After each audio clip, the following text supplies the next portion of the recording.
Beloved child, listen to me in peace, for I do not awaken you to make your heart panic, but to draw you out of the sleep of familiarity.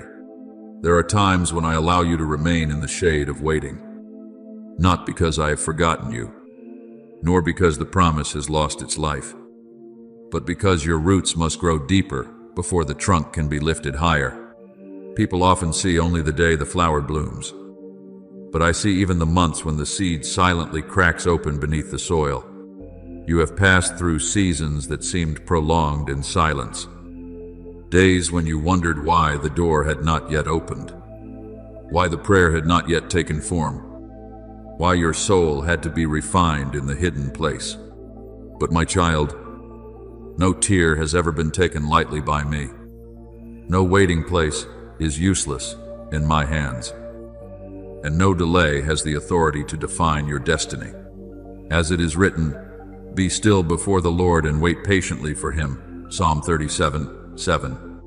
That stillness is not surrendering in defeat, but a kind of holy strength, where you learn not to let your heart run ahead of my timing. Now, I want you to understand that there is a difference between patience and delay, between waiting in faith and hiding in fear. Before, I taught you to stand firm, to endure, so that the hidden places within you could be healed. But when the season comes in which I call, obedience can no longer clothe itself in hesitation. When my cloud moves, my people must lift camp. When the trumpet sounds, the watchman cannot pretend he has not heard. I do not want you to walk in the haste of the flesh, but neither do I want you to bury your calling beneath layers of reasons that appear wise. Remember Abraham, when I spoke to him and told him to leave his country, his homeland, and his father's house, and go to the place I would show him. He was not given the entire map, but he received the call, and that very call became the light beneath his feet. As it is written, by faith Abraham obeyed and went out, not knowing where he was going. Hebrews 11:8. Do you see? True faith does not always need to know every detail. True faith recognizes my voice and follows. Therefore, do not call the years that have passed a loss when I call them preparation. Do not see the places where you were held back as prisons, when in my hands they became the refining chamber of the soul. It was there that I taught you to discern the true voice among countless noises, taught you not to hand your destiny over to temporary emotions, taught you not to chase every shining door that lacks my presence. There were things you once wanted to seize immediately, but if I had given them to you while your heart was not yet steady enough, that blessing could have become a burden. I did not allow you to be destroyed by what you were not yet ready to carry. I covered you when you thought you were being hidden. I kept you from detours you once believed were opportunities. As it is written, the steps of a righteous man are ordered by the Lord, Psalm 37:23, which means that even when you do not understand the path, I am still keeping the rhythm of every step you take. But beloved child, my hour does not come so that you may remain forever at the threshold, re-examining old fears. When I open a new season, I do not merely change the scenery around you, I also change the person who is stepping into that scenery. I do not patch your life with a few small repairs, nor do I merely wipe dust from the surface so that you appear more acceptable. I touch the foundation. I shake the inner structures you once relied on but which no longer fit what I am about to do. I remove the thoughts that narrowed your vision, the condemnations that made you bow your head for too long, the old definitions that bound you to a small room while I had already prepared a vast open sky for you. As it is written, if anyone is in Christ, he is a new creation. The old things have passed away. Behold, all things have become new. 2 Corinthians 5:17. You are not called to live as a decorated version of the past. You are called to walk as one who has been renewed from within. Let me remind you of a story that many people often pass over. Yet within it, lies a profound secret. When Joshua led the people of Israel near the Jordan, the river did not part before the priests' feet touched the water.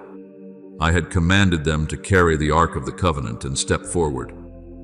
And only when they set their feet at the edge of the water did the river stop, opening a way for the people to cross on dry ground.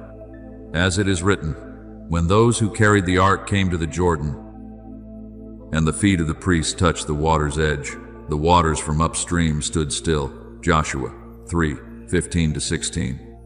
Do you understand this? There are miracles that are not displayed beforehand to reassure you before you obey. There are miracles that are activated in the very moment you set your foot into what I have spoken. Your obedience does not create my power, but it places you in the right position to witness that power at work. Therefore, I do not want you to keep negotiating with the past. The things that once hindered you no longer have the right to sit on the throne of your mind. Self-doubt is not the voice of wisdom. Weariness is not the prophet of the future. Old failure is not the final verdict over your life. I am tearing away the veils that caused you to see everything through the gray color of pain.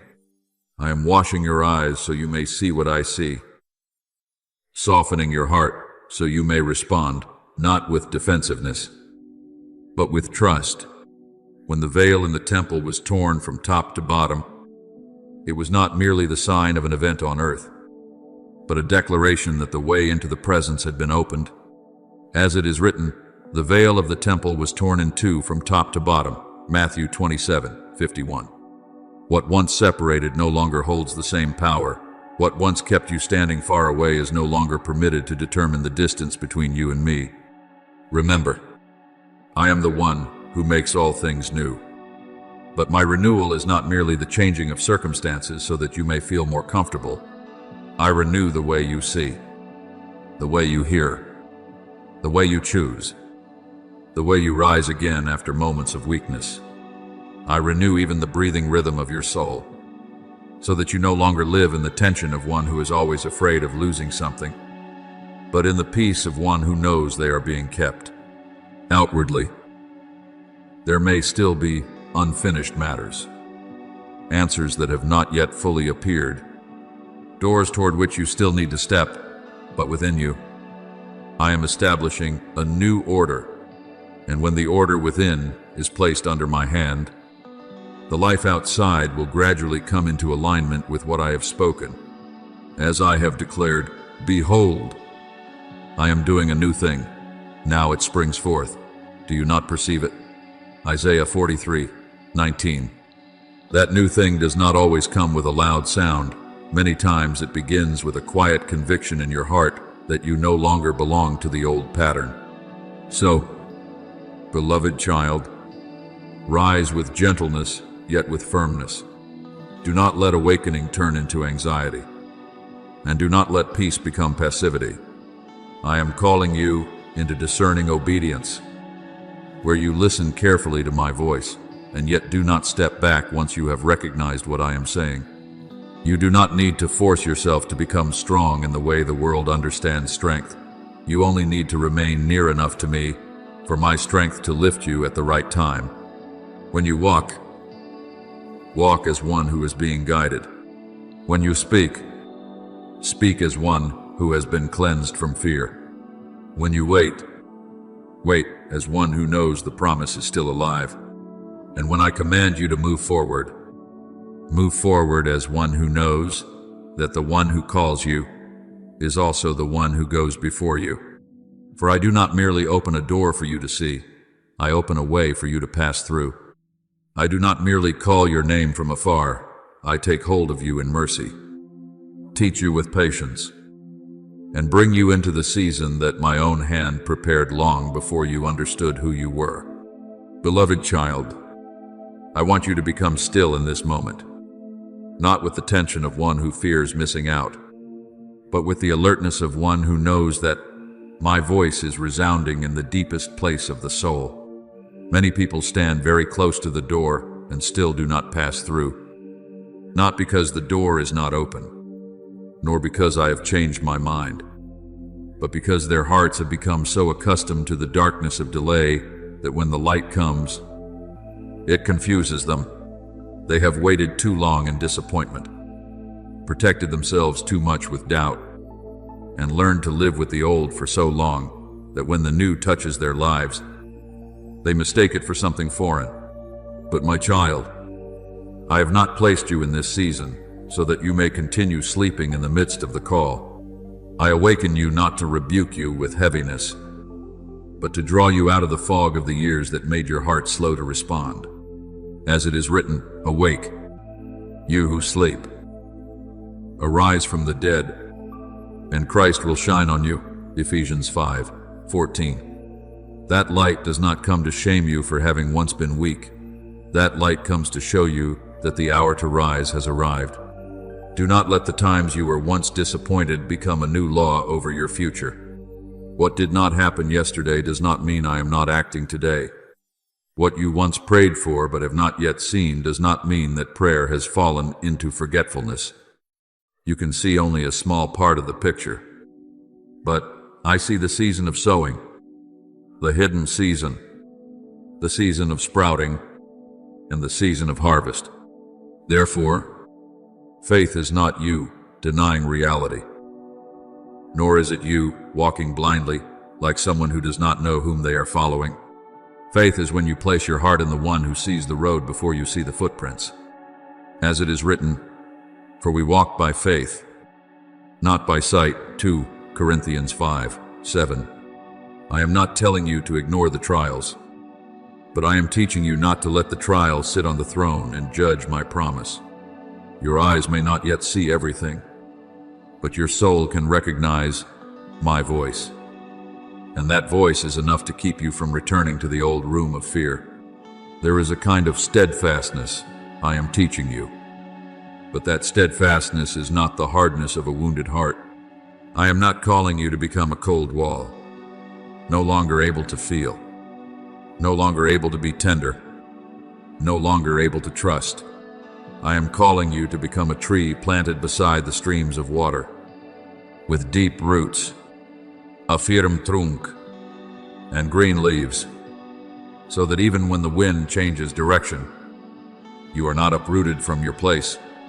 When I tell you to stand firm, it means to keep your heart upright before me, not running away because of fear, not rushing ahead because of impatience, not lying down because of weariness, and not allowing old voices to pull you out of obedience. As it is written, stand therefore, having girded your waist with truth. Ephesians 6:14. Truth does not suffocate you. Truth keeps you from being swept away by temporary emotions. Truth reminds you that I am still the faithful one, even when you are walking through a stretch of the road that the natural eye does not yet fully understand. Remember the story of the 5 wise virgins and the 5 foolish virgins in the words I taught. All of them had heard about the bridegroom. All of them carried lamps. All of them were near the appointed time. But not all of them were ready when the call sounded at midnight. The wise ones did not merely possess the outward appearance of waiting. They had oil in their vessels, a hidden preparation that others could not see. When the cry rang out, behold, the bridegroom is coming. Go out to meet him. Matthew 25:6. That moment was no longer the time to borrow another person's watchfulness. Do you see? There are seasons when I give you time to prepare, but there are also hours when, as the door opens, true preparation is revealed. I did not tell that story to make you afraid, but to help you understand that watchfulness cannot merely be an emotion in one morning. It must become the quiet rhythm of your life. A lamp tended every day in nearness to me. Therefore, the urgency I place within your heart is not like the noise of the world. The world drives you with pressure, with comparison, with the fear of falling behind, with the feeling that you must run faster in order to prove that you are worthy. But I urge you with a peace that carries fire, with a call that is both gentle and impossible to take lightly. Divine urgency does not make you confused, it makes you alert. It does not pull you away from me, it draws you nearer to me. It does not tell you to do everything all at once. It simply reminds you that the time has come to no longer compromise with hesitation. As it is written, redeeming the time, because the days are evil. Ephesians 5:16. Redeeming the time does not mean living hurriedly in fear, but recognizing the value of the moment I have given, so that you do not waste a holy season in the old cycles of doubt and delay. Beloved child, what is familiar is not always safe. There are cages painted with the color of stability. There are limitations disguised as wisdom. And there are delays that are no longer waiting in me, but have become shelters for fear. I do not condemn you for having once been tired, hesitant, or in need of time to be healed. I know every wound that made you cautious, every delayed promise that made you afraid to hope too much, every closed door that made you wonder whether you had misheard my voice. But today I do not come to rehearse your pain. I come to separate your pain from your destiny. What wounded you does not have the right to lead you forever. What made you afraid does not have the right to decide how you answer me. For I have spoken, I will lead the blind by a way they do not know. Along unfamiliar paths I will guide them. Isaiah 42:16. You do not need to be familiar with the road before you step onto it. You only need to know that the one who leads you is faithful. Now, my child, do not keep wavering between the old land and the new call. Do not stand with one foot in memory and one foot in the promise. Then wonder why your heart has no peace. When I call you out of the old, I do not deny what you learned there, but I will not allow you to pitch your tent in a place that was only meant to be a stopping point. There are lessons that have completed their role. There are people, mindsets, defensive habits, and ways of defining yourself that have reached their limit. If you keep holding on to them because you fear emptiness, your hands will not be free to receive what I am placing before you. Remember the word I spoke to Lot and his family when they were drawn out of the city that was about to be destroyed. Do not look behind you. Genesis 19:17.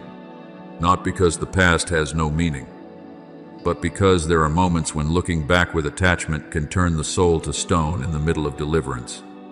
I am calling you into obedience without hesitation, but that obedience will always be wrapped in my love. I do not push you into a place where my presence is absent. I do not open a door and then leave you to figure out how to survive on the other side. When I command you to walk, grace is already present on that road. When I tell you to stand firm, my sustaining strength is already beneath your feet. When I awaken you, it is because the time has ripened, and your heart must recognize what heaven is doing before your eyes can see. Every manifestation on earth. As it is written, the Lord himself goes before you and will be with you. He will never leave you nor forsake you. Deuteronomy 31:8. So do not tremble like someone abandoned at a crossroads. Breathe deeply. Lift up your head. Place your heart back into my hands. And follow the call that is burning within you with a strong and peaceful confidence. And from today onward, learn to recognize my voice, not only in great signs, but also in the very gentle, holy prompting within your heart. When I remind you to pray, pray. When I remind you to prepare, prepare. When I remind you to release what has become old, release it with faith, knowing that your hands will not remain empty for long. For I do not take anything from you without a redemptive purpose. When I remind you to move forward, do not allow old fear to convene a courtroom in your mind in order to judge my word. Remember that today, if you hear his voice, do not harden your hearts. Hebrews 3:15. Beloved child, this is not a season of panic, but neither is it a season of sleep. This is the season of opened eyes, a softened heart, ready feet, and a soul that knows how to say, Father, I hear your voice, and I will walk. Beloved child, There is a question that has caused many souls to stand too long before the threshold of the promise. Am I worthy? But today I want you to hear clearly. I do not place before you the scale of perfection so that you may examine yourself until you are exhausted. I do not call you forward so that you may prove you are strong enough, capable enough, flawless enough, or knowledgeable enough in every matter. I call you forward so that you may respond. For what pleases me is not a person who is confident in their own strength, but a heart that knows how to soften before my voice, how to bow in reverent fear, and how to rise in obedience when I say, go. As it is written, this is the one I will look on, the one who is humble and contrite in spirit, and who trembles at my word. Isaiah 66:2. Do you see? I am not looking for pride decorated with ability. I am looking for surrender, sanctified by love. A true heart, even when it still trembles, is more precious than an appearance of strength that remains closed to my will. Therefore, do not let the obsession with worthiness keep you in the old room of self-doubt. There are times when you look at the door before you and see yourself as too small, too inexperienced, too full of cracks, too filled with memories that have not yet healed. But my child, I have never needed you to create your own power in order to enter what I have prepared. If everything depended on your own strength, you would quickly grow weary. But when you know how to place yourself in my hands, even what is small becomes an instrument of heaven. As I have spoken, not by might, nor by power, but by my Spirit. Zechariah 4:6. Weakness does not make me draw back from you. On the contrary, when you stop pretending that you are enough, I have room to reveal that my grace is sufficient. Emptiness offered into my hands is no longer lack. It becomes a vessel waiting to be filled. Remember Gideon, who once threshed wheat in a hidden place because he feared the enemy.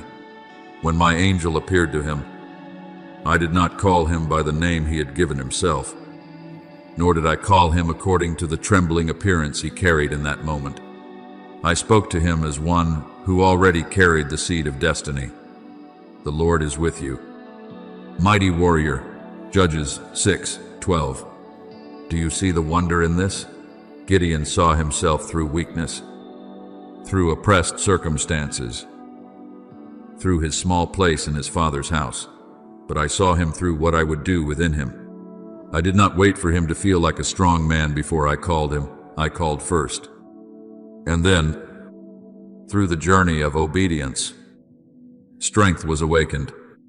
In the same way, I do not need you to be confident according to the way the world demands before you begin to walk. I only need you to trust my voice more than the voice of fear, and to trust my presence more than your own feeling of not being enough. Therefore, do not despise the moments when you feel powerless before something great. Many times, the very awareness that you cannot do it by yourself becomes the open door to holy dependence. The one who considers himself sufficient often has no room left to receive more. The one who knows he needs me is upheld by me, step by step. Paul heard my word in the place of weakness. My grace is sufficient for you.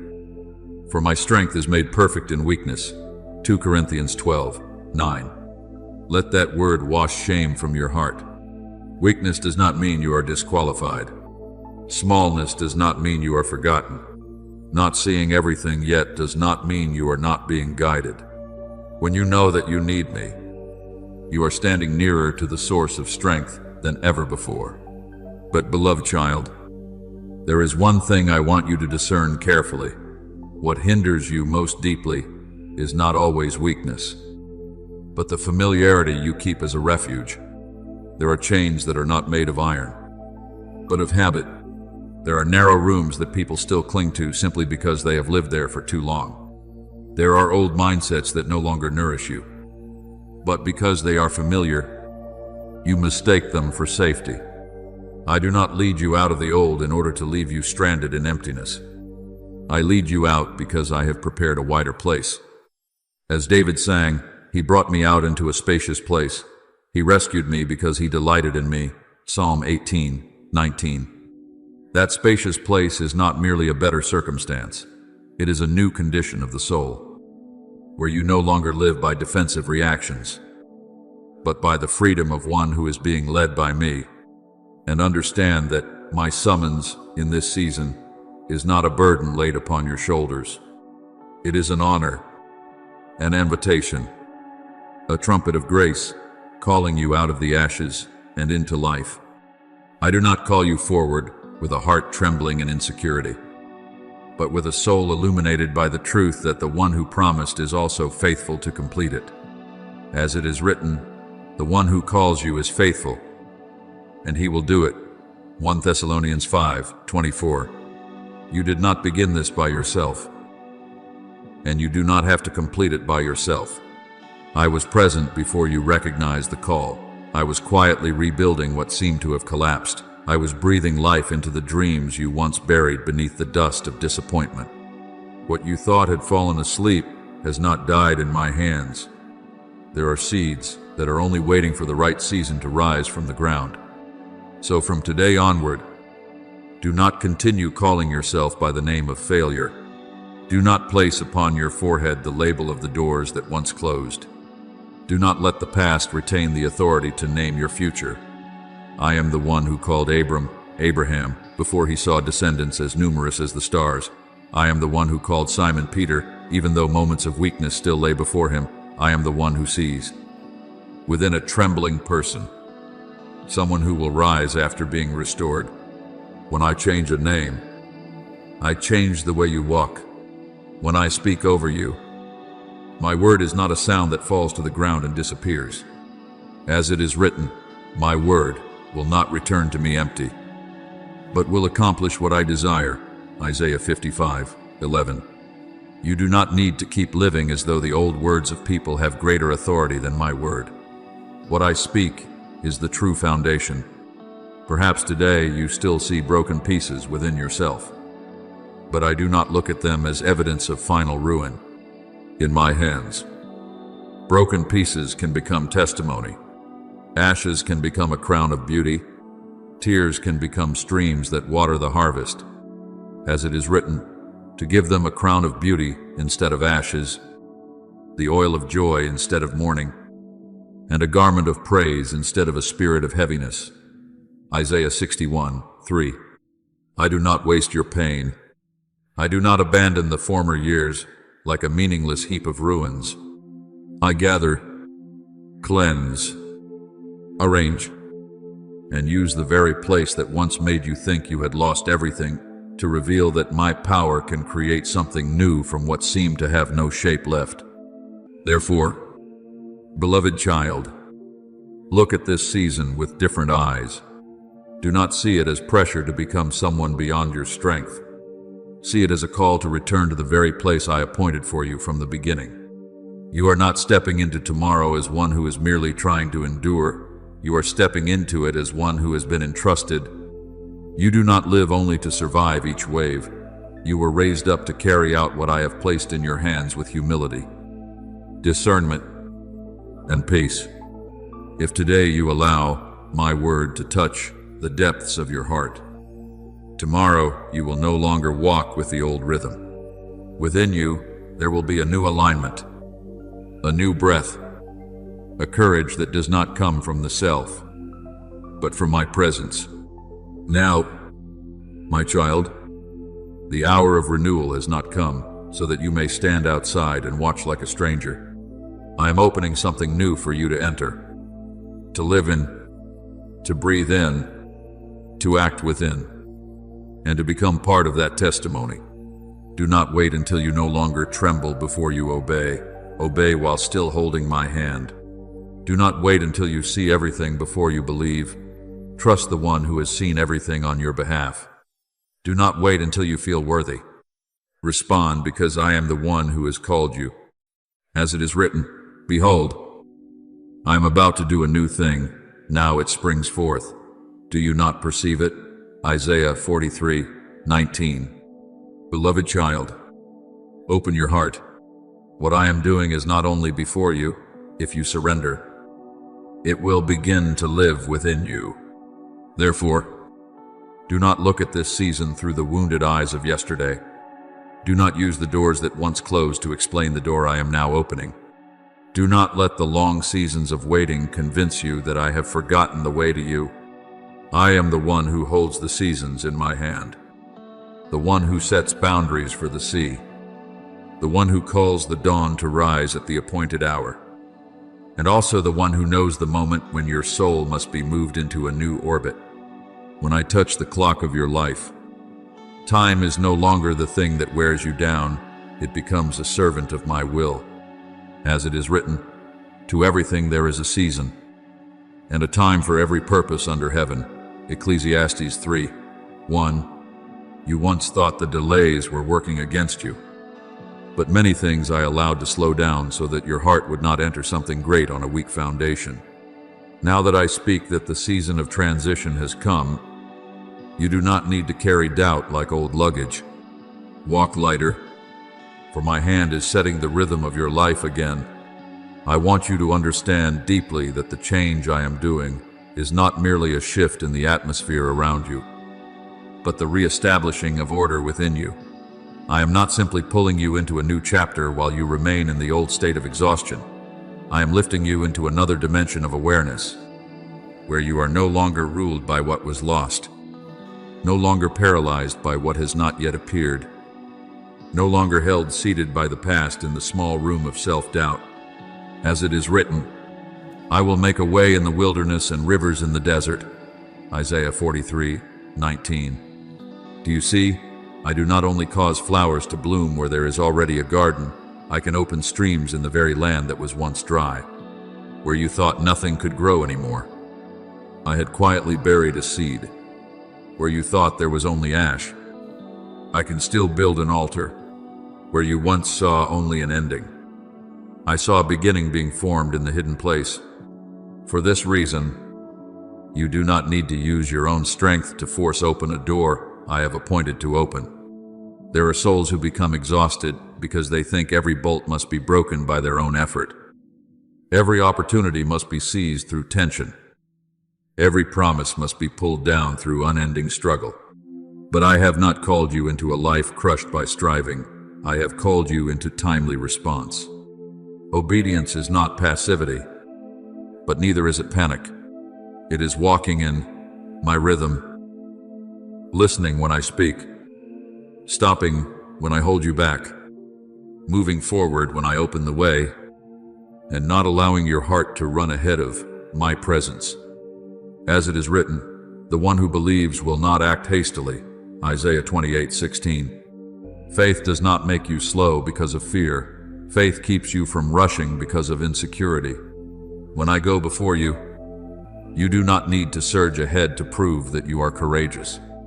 You only need to follow, and you will see the rough places made level beneath your feet. So do not fear the enlargement I am bringing.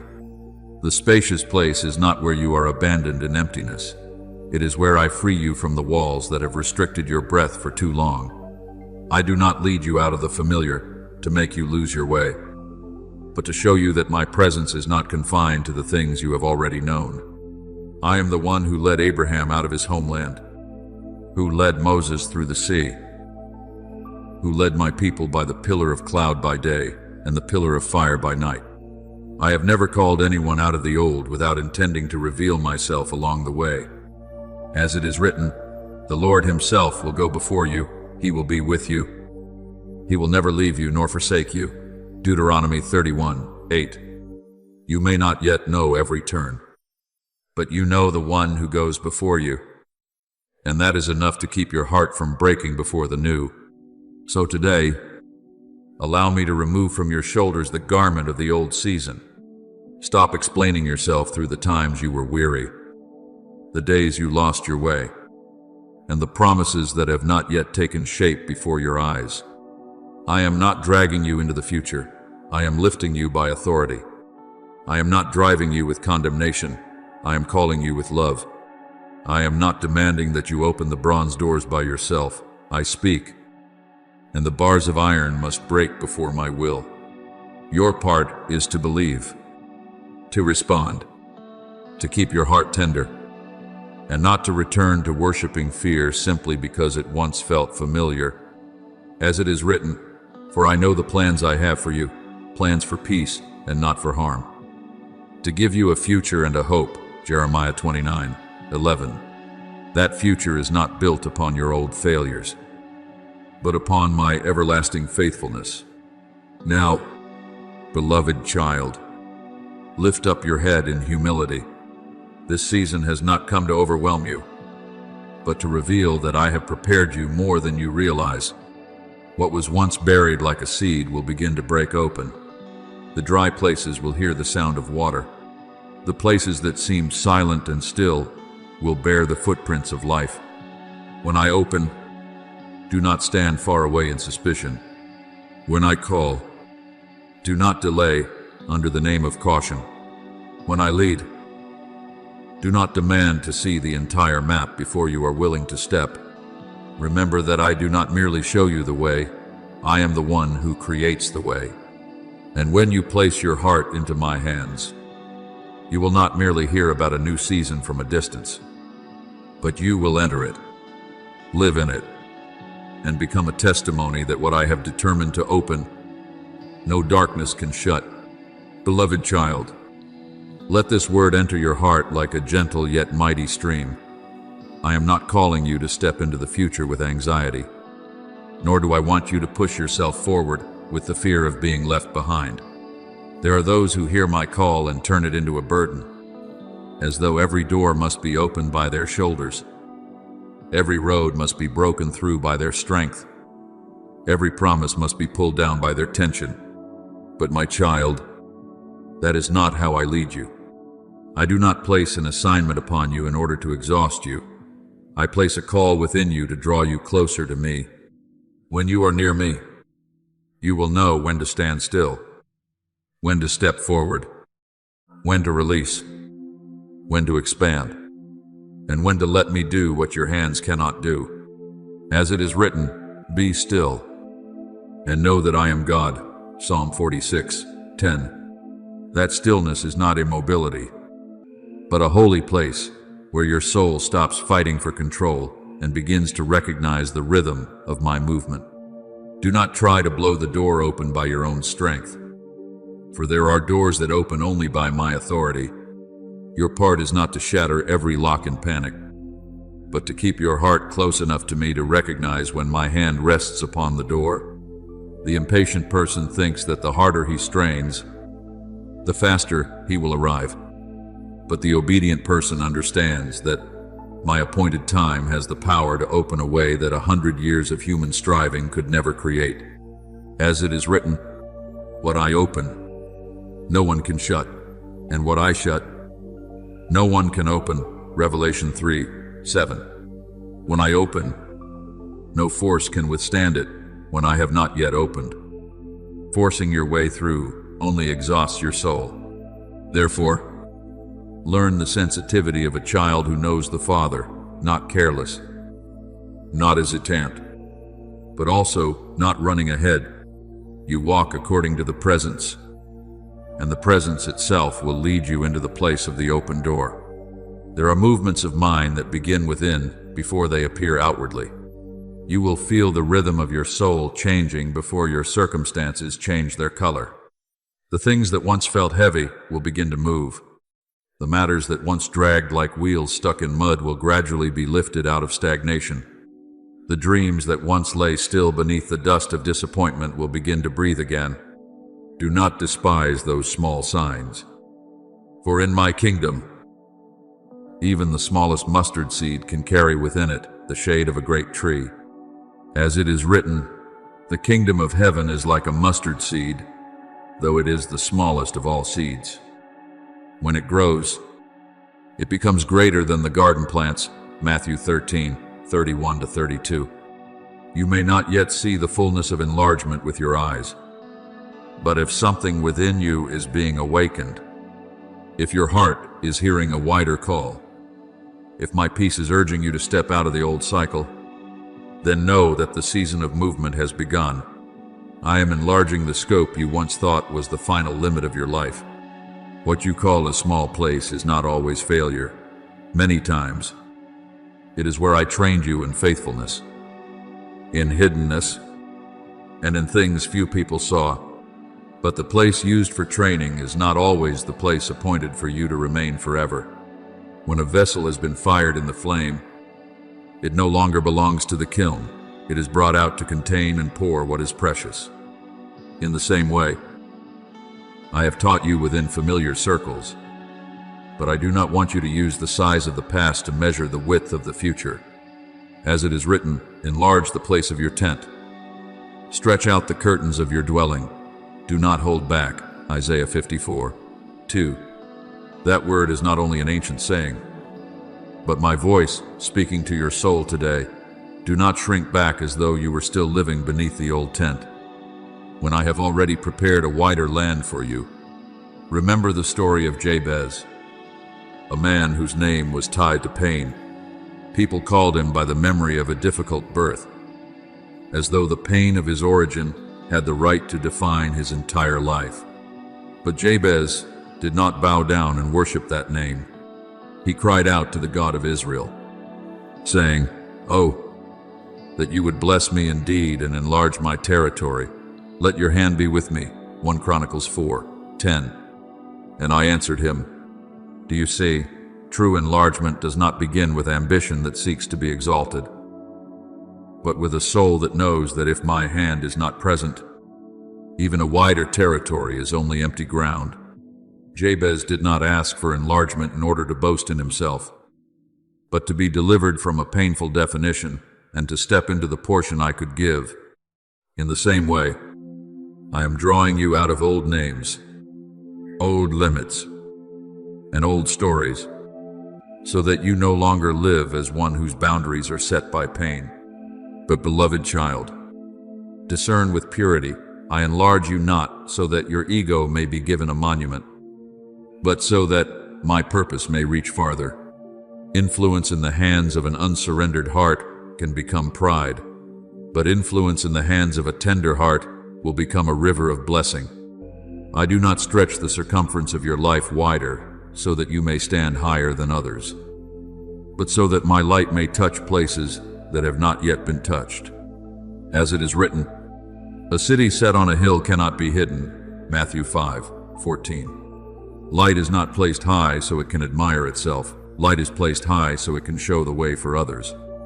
Therefore, when I enlarge you, keep your heart low before me. The more you are entrusted with, the closer you must remain to me. The farther you reach, the deeper your roots must grow. The more you step into a new sphere, the more you must remember that every good thing comes from my hand. So do not rebuild the walls that I am tearing down. Do not shrink your prayers simply because you were once disappointed.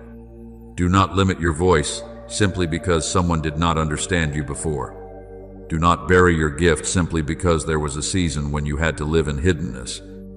Hiddenness has taught you, but it has no right to imprison you. Caution has protected you, but it must not be allowed to become fear. Humility keeps you pure, but it does not mean denying what I have placed within you. As it is written, no one lights a lamp and puts it under a basket, but on a lampstand, and it gives light to all who are in the house. Matthew 5:15. If I have kindled you, do not lock yourself beneath the basket of insecurity. If I have opened the way, do not bind yourself with old reasons. If I am calling you out, do not pretend that remaining hidden is still obedience. Remember that yesterday's fear has no authority to measure the width of tomorrow's field. It only knows how to retell what wounded you.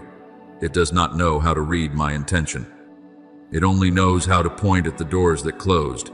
It does not see the doors I am opening. It only knows how to remind you of old limitations. It does not understand new grace.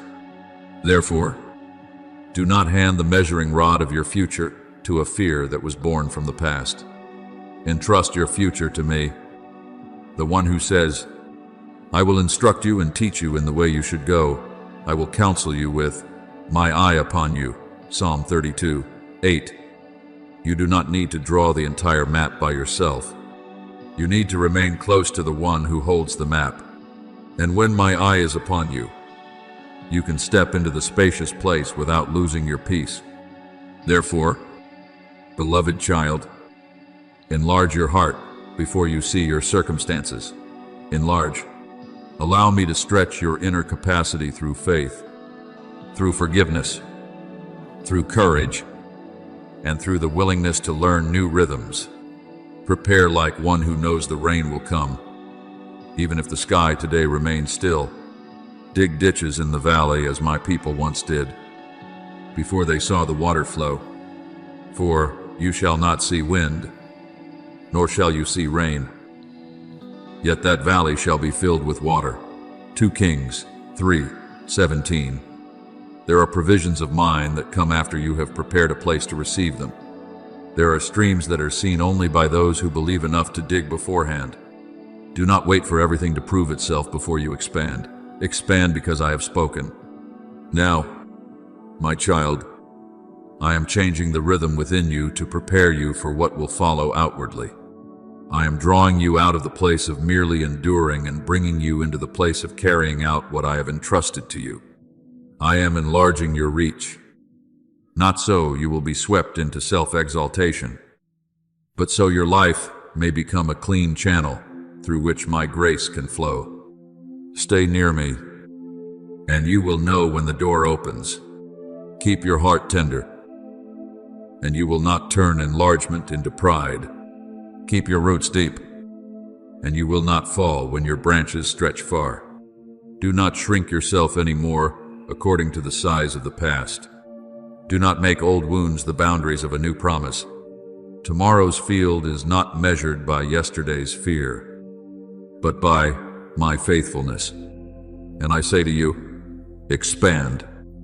For the place where I am leading you is wider than you have dared to imagine, brighter than you have dared to pray for, and holier than you ever thought you could enter. Beloved child, do not be afraid when you begin to realize that the garment of your old way of living no longer fits your soul. There are things that once helped you stand firm, but now have become too narrow. There are habits that once served as a refuge, but now no longer have enough room to hold the new breath I am placing within you. There are paths that were once familiar to you, but suddenly seem small before the deeper movement I am stirring up. Do not hastily call this disorder. Do not quickly assume that everything is falling apart. Many times, what you feel is shaking is actually the sign that the river of your life is being redirected under my hand.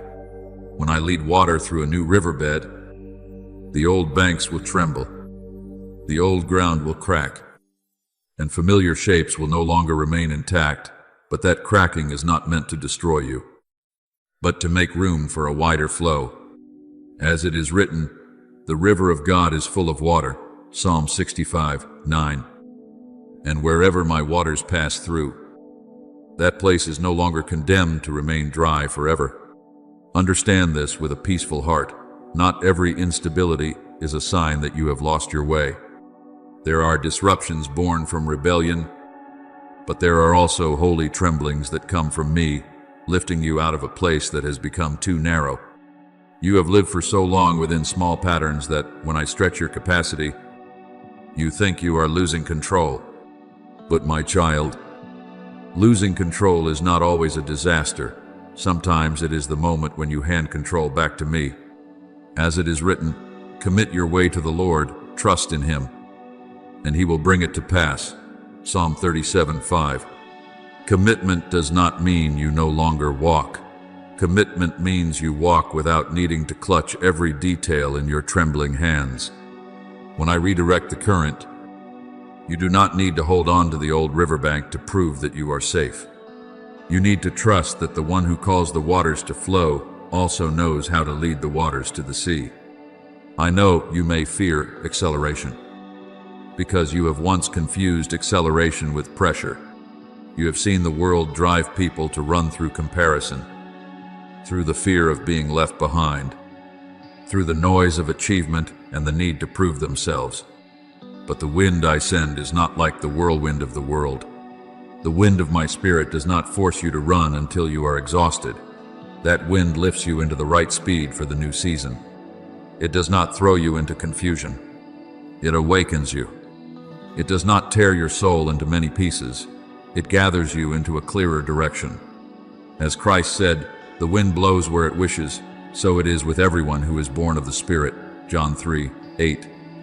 You do not need to explain every dimension of the wind's movement before you obey. There are things of my spirit that are understood more deeply only as you follow. If that wind comes from me, it will not throw you into chaos.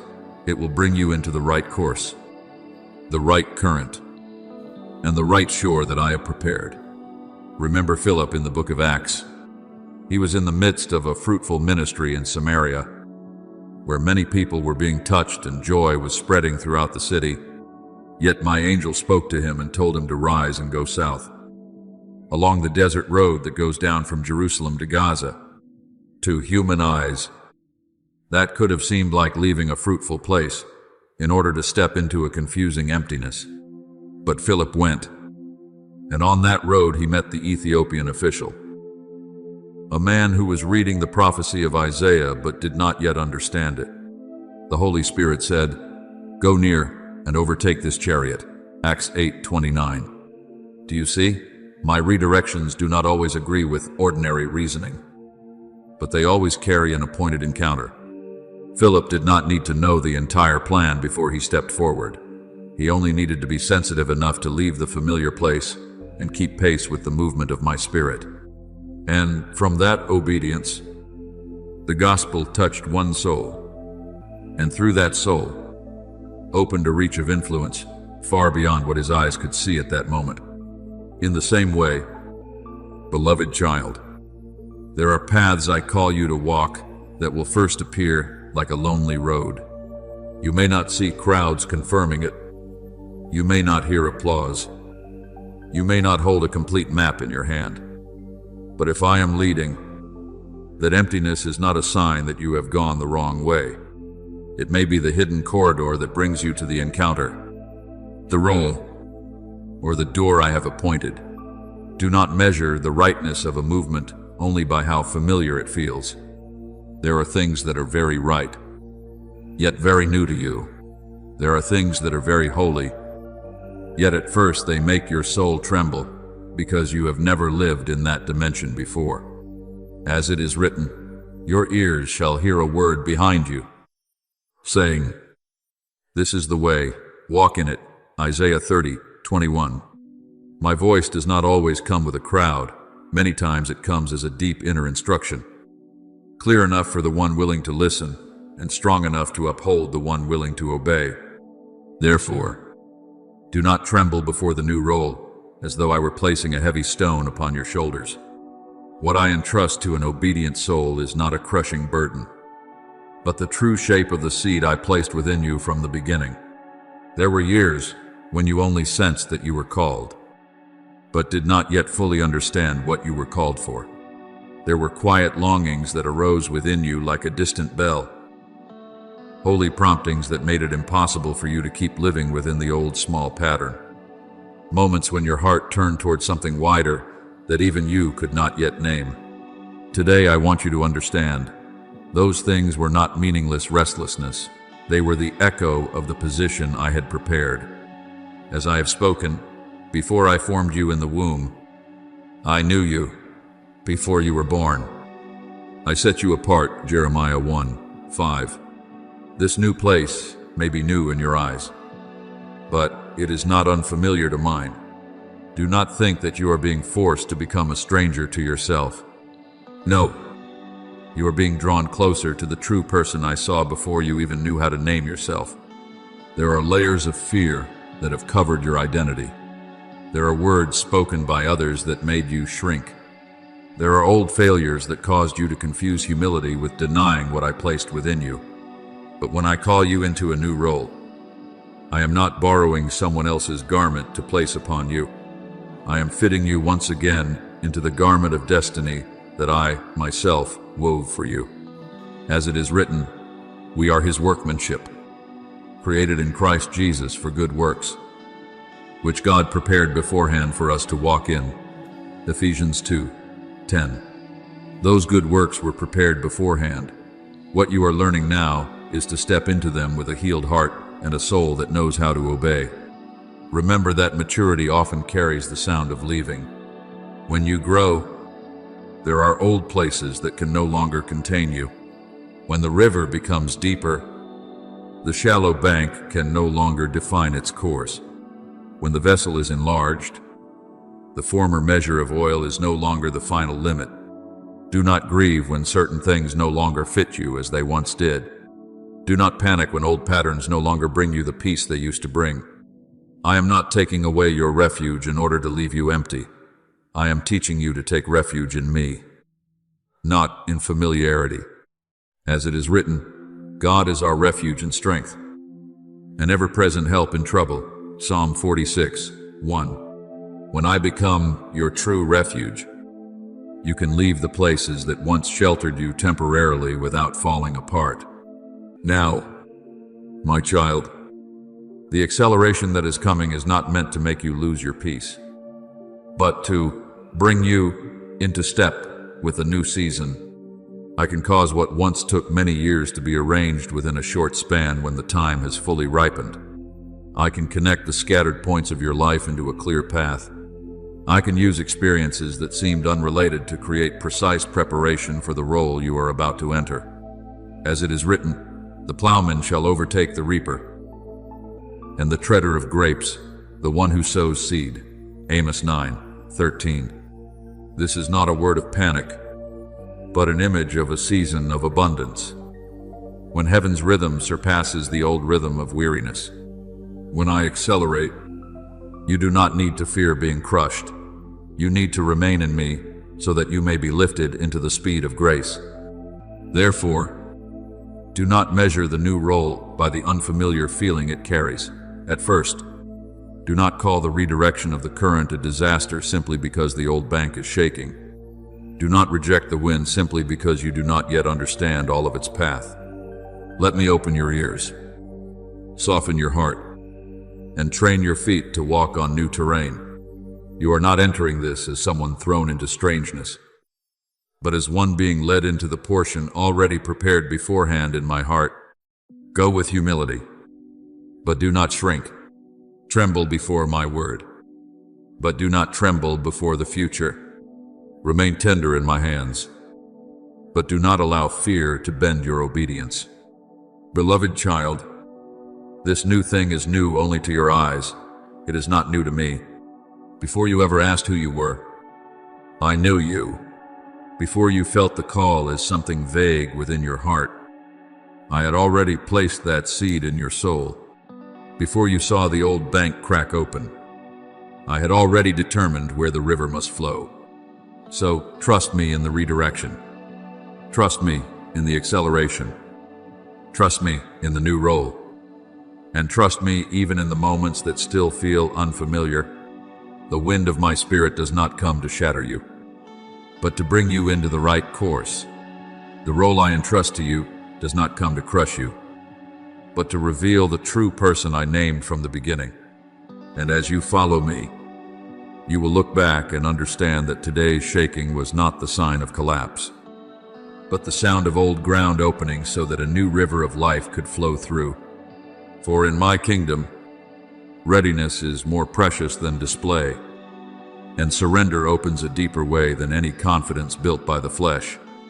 People often look at outward appearance, at posture, voice, achievements, persuasive ability, and endurance. But I look into the deeper place, the place no one sees, the place that determines whether you walk for me or for the need to prove yourself. As it is written, man looks at the outward appearance, but the Lord looks at the heart. 1 Samuel 16:7. There are people who look very strong, yet their hearts no longer know how to bow.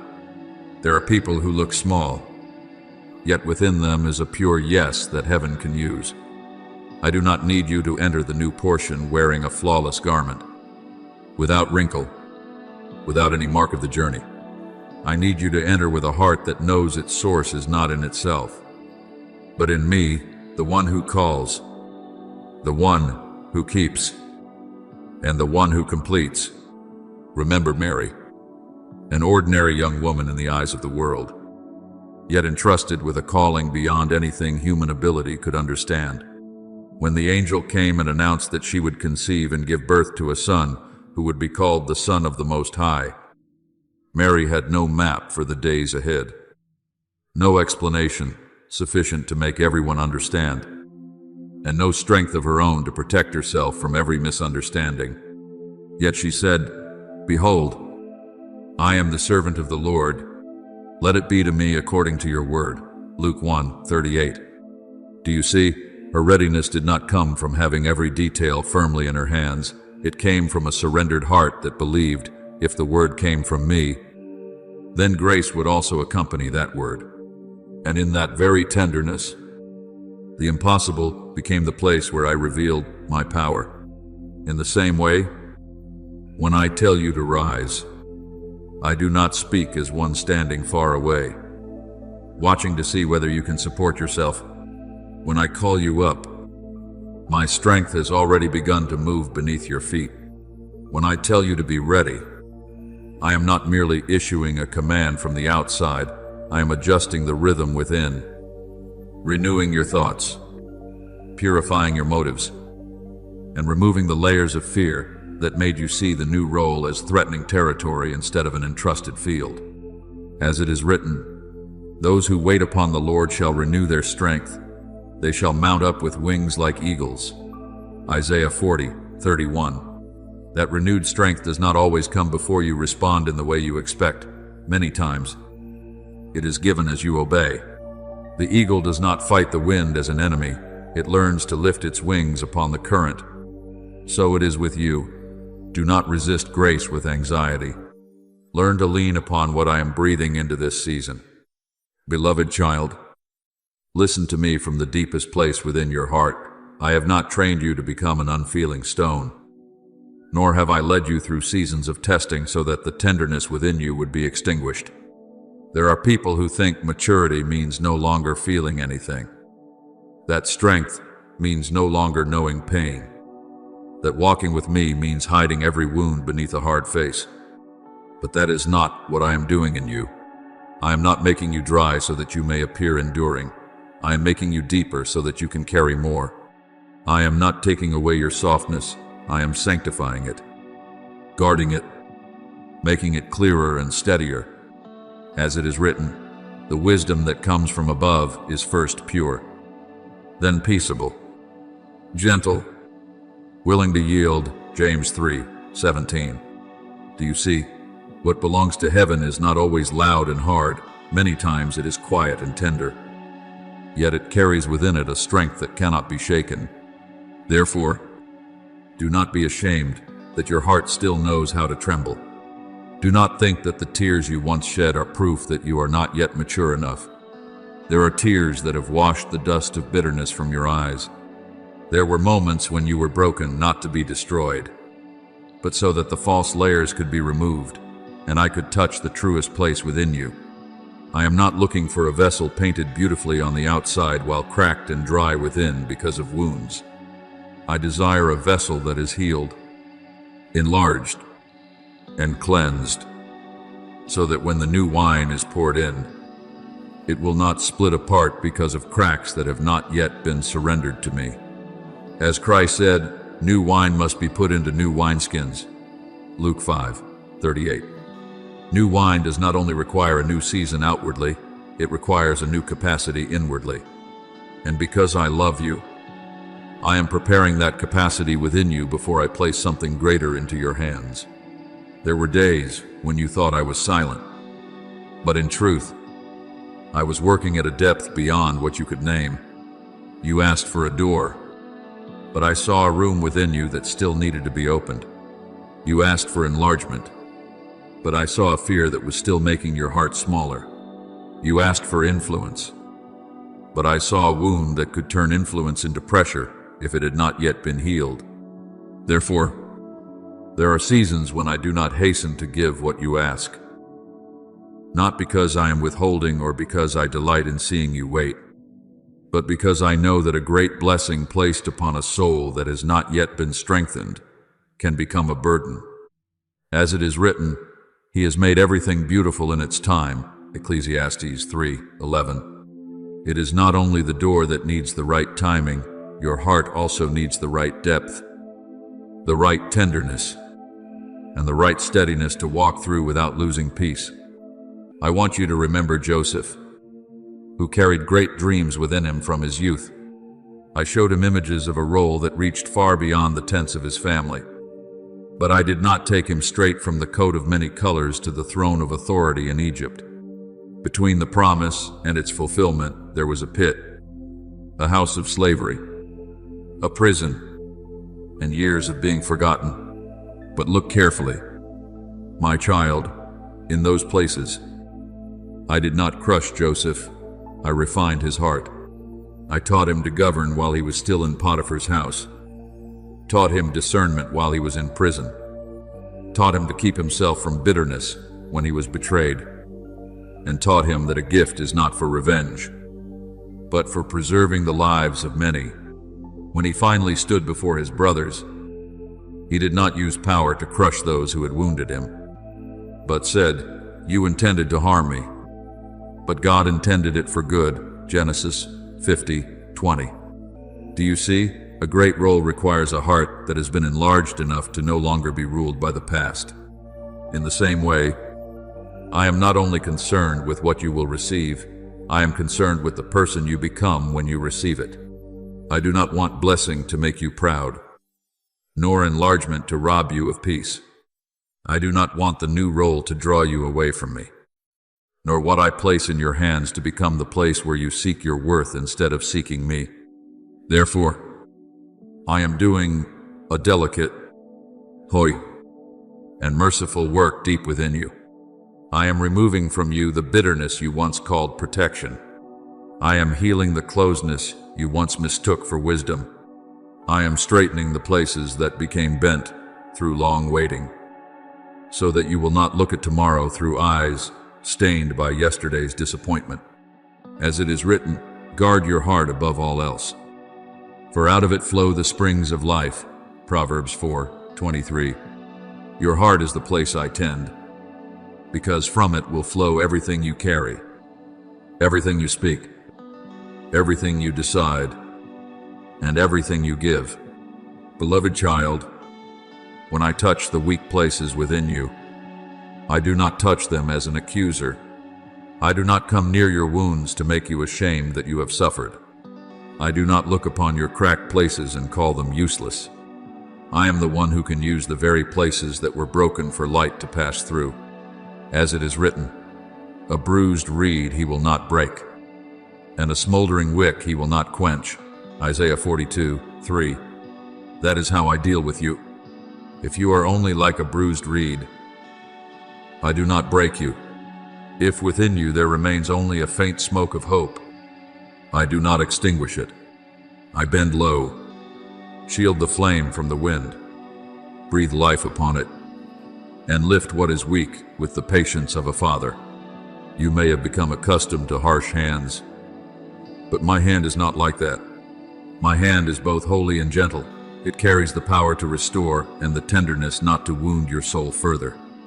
Therefore, do not fear the process I am carrying out within you simply because it goes deeper than you expected. There are healings that cannot take place on the surface. There are outward doors that have not yet opened because I am still opening the inner rooms you locked away after many seasons of pain. There are prayers that have not been answered in the way you desired because I am answering a deeper prayer, the prayer your soul whispered when it asked to be free, to be lighter in heart, to live again, to be loved without shrinking back, and to walk forward without fearing that it would fall apart. I do not merely want you to have what you prayed for, I want you to be whole enough to enjoy it. I do not merely want you to step into the spacious place, I want you to enter it with a heart no longer chained to old rooms. Let me renew your tenderness. Do not mistake it for weakness. A tender heart in my hands can endure what a hardened heart cannot, because a tender heart knows how to bend with grace instead of breaking under pressure. A tree with deep roots knows how to lean before the wind without being torn from the ground. Water knows how to move around the stone and still eventually flow into the sea. In the same way, tenderness, sanctified by me, will not make you easy to destroy, but will help you continue to love without losing yourself. Continue to trust without being naive. Continue to obey without being oppressed. And continue to open your heart while still remaining in wisdom. As it is written, "Blessed are the meek, for they shall inherit the earth." Matthew 5:5. The meek are not those without strength. They are those who place their strength under my rule. And you will see that the places once cracked will no longer be only memories of pain. In my hands, they will become windows for light. The place where you once felt ashamed will become the place where you learn compassion. The place where you once felt afraid will become the place where you learn to uphold others. The place where you waited long will become the place where you learn to speak to weary souls that I am still faithful. I do not waste any part of you when you surrender it to me. As it is written, we have this treasure in earthen vessels, that the excellence of the power may be of God and not of us. 2 Corinthians 4:7. The earthen vessel does not need to pretend it is made of gold. It only needs to let the treasure within testify that the power comes from me. So be at peace in my hands. If I am still deepening your heart, do not see it as meaningless delay. If I am still healing the cracks, do not think you have been left behind. If I am still softening the places that hardened in self-protection, do not resist my merciful hand. I am preparing you so that what I entrust to you will not crush you, so that enlargement will not draw you away from the presence, so that blessing will not cause you to lose humility, and so that the new role will not turn you into a stranger to your own soul. I am making you deeper, quieter, brighter, and vider, and when the appointed time comes, you will understand that the waiting did not only prepare the door for you, it prepared you for the door. My beloved child, listen to me with a quieted heart, for not every movement that comes from heaven begins with a loud sound. There are seasons when I do not awaken you with thunder, but with a very deep peace entering the place where you once were confused. There are doors I do not open through outward shaking, but through a silent release within your soul, when you realize that you are no longer being pulled backward by old fears, when the things that once kept you awake suddenly no longer have the power to govern your breath, when a gentle faith begins to rise within you, even though your eyes have not yet seen a clear sign, then know this: I am bringing you into a new rhythm. As it is written, the wind blows where it wishes, and you hear its sound, but you do not know where it comes from or where it goes. John 3:8. You do not need to understand every path of the wind to know that the wind is blowing. You do not need to see the entire map to know that my hand is leading you. What I do within you sometimes begins as a very subtle awareness, but if that quiet thing comes from me, it carries enough power to redirect an entire life. Therefore, do not despise the very small holy stirrings within your heart. Do not say, "It is only a feeling," when my peace is quietly replacing confusion. Do not deny the first ray of light merely because the sun has not yet fully appeared on the horizon. You often expect me to come in unmistakable signs, yet I am also the one who came to Elijah, not in the mighty wind, not in the earthquake, and not in the fire, but in a still small voice. 1 Kings 19:12. Do you see, my child? I do not need to shake the mountains to prove that I am present. At times, my greatest power clothes itself in gentleness, because what I desire to touch is not merely the circumstances around you, but the deepest hidden place within you that has grown weary from waiting. I do not come to frighten you. I come to call you to rise. I do not whisper because I am weak. I whisper because I am near. There are things you thought were still locked, but in the unseen realm I have already placed my hand upon the latch. There are promises you thought had fallen asleep in the passing years, but before me, they have never died. You look at time and see delay. I look at preparation and see the appointed moment. You look at the door and see it standing silent. I look into your heart and know when you are steady enough to walk through it without being overwhelmed by the very thing you once prayed for. Remember what is written. See, I have set before you an open door, and no one can shut it. Revelation 3:8. When I open, you do not need to force your way through. When I call, you do not need to prove yourself worthy. When I assign your portion, no voice of condemnation can erase your name from what I have written. You are not held back by your weakness as much as you think. What matters more is whether you believe that I am stronger than every limitation surrounding you. I know you have passed through seasons of wondering whether there is still time for you, whether the promise still belongs to you, whether the silent years mean you have been forgotten. But, my beloved child, I do not measure your worth by the speed with which you arrive. I do not forget the one I am preparing.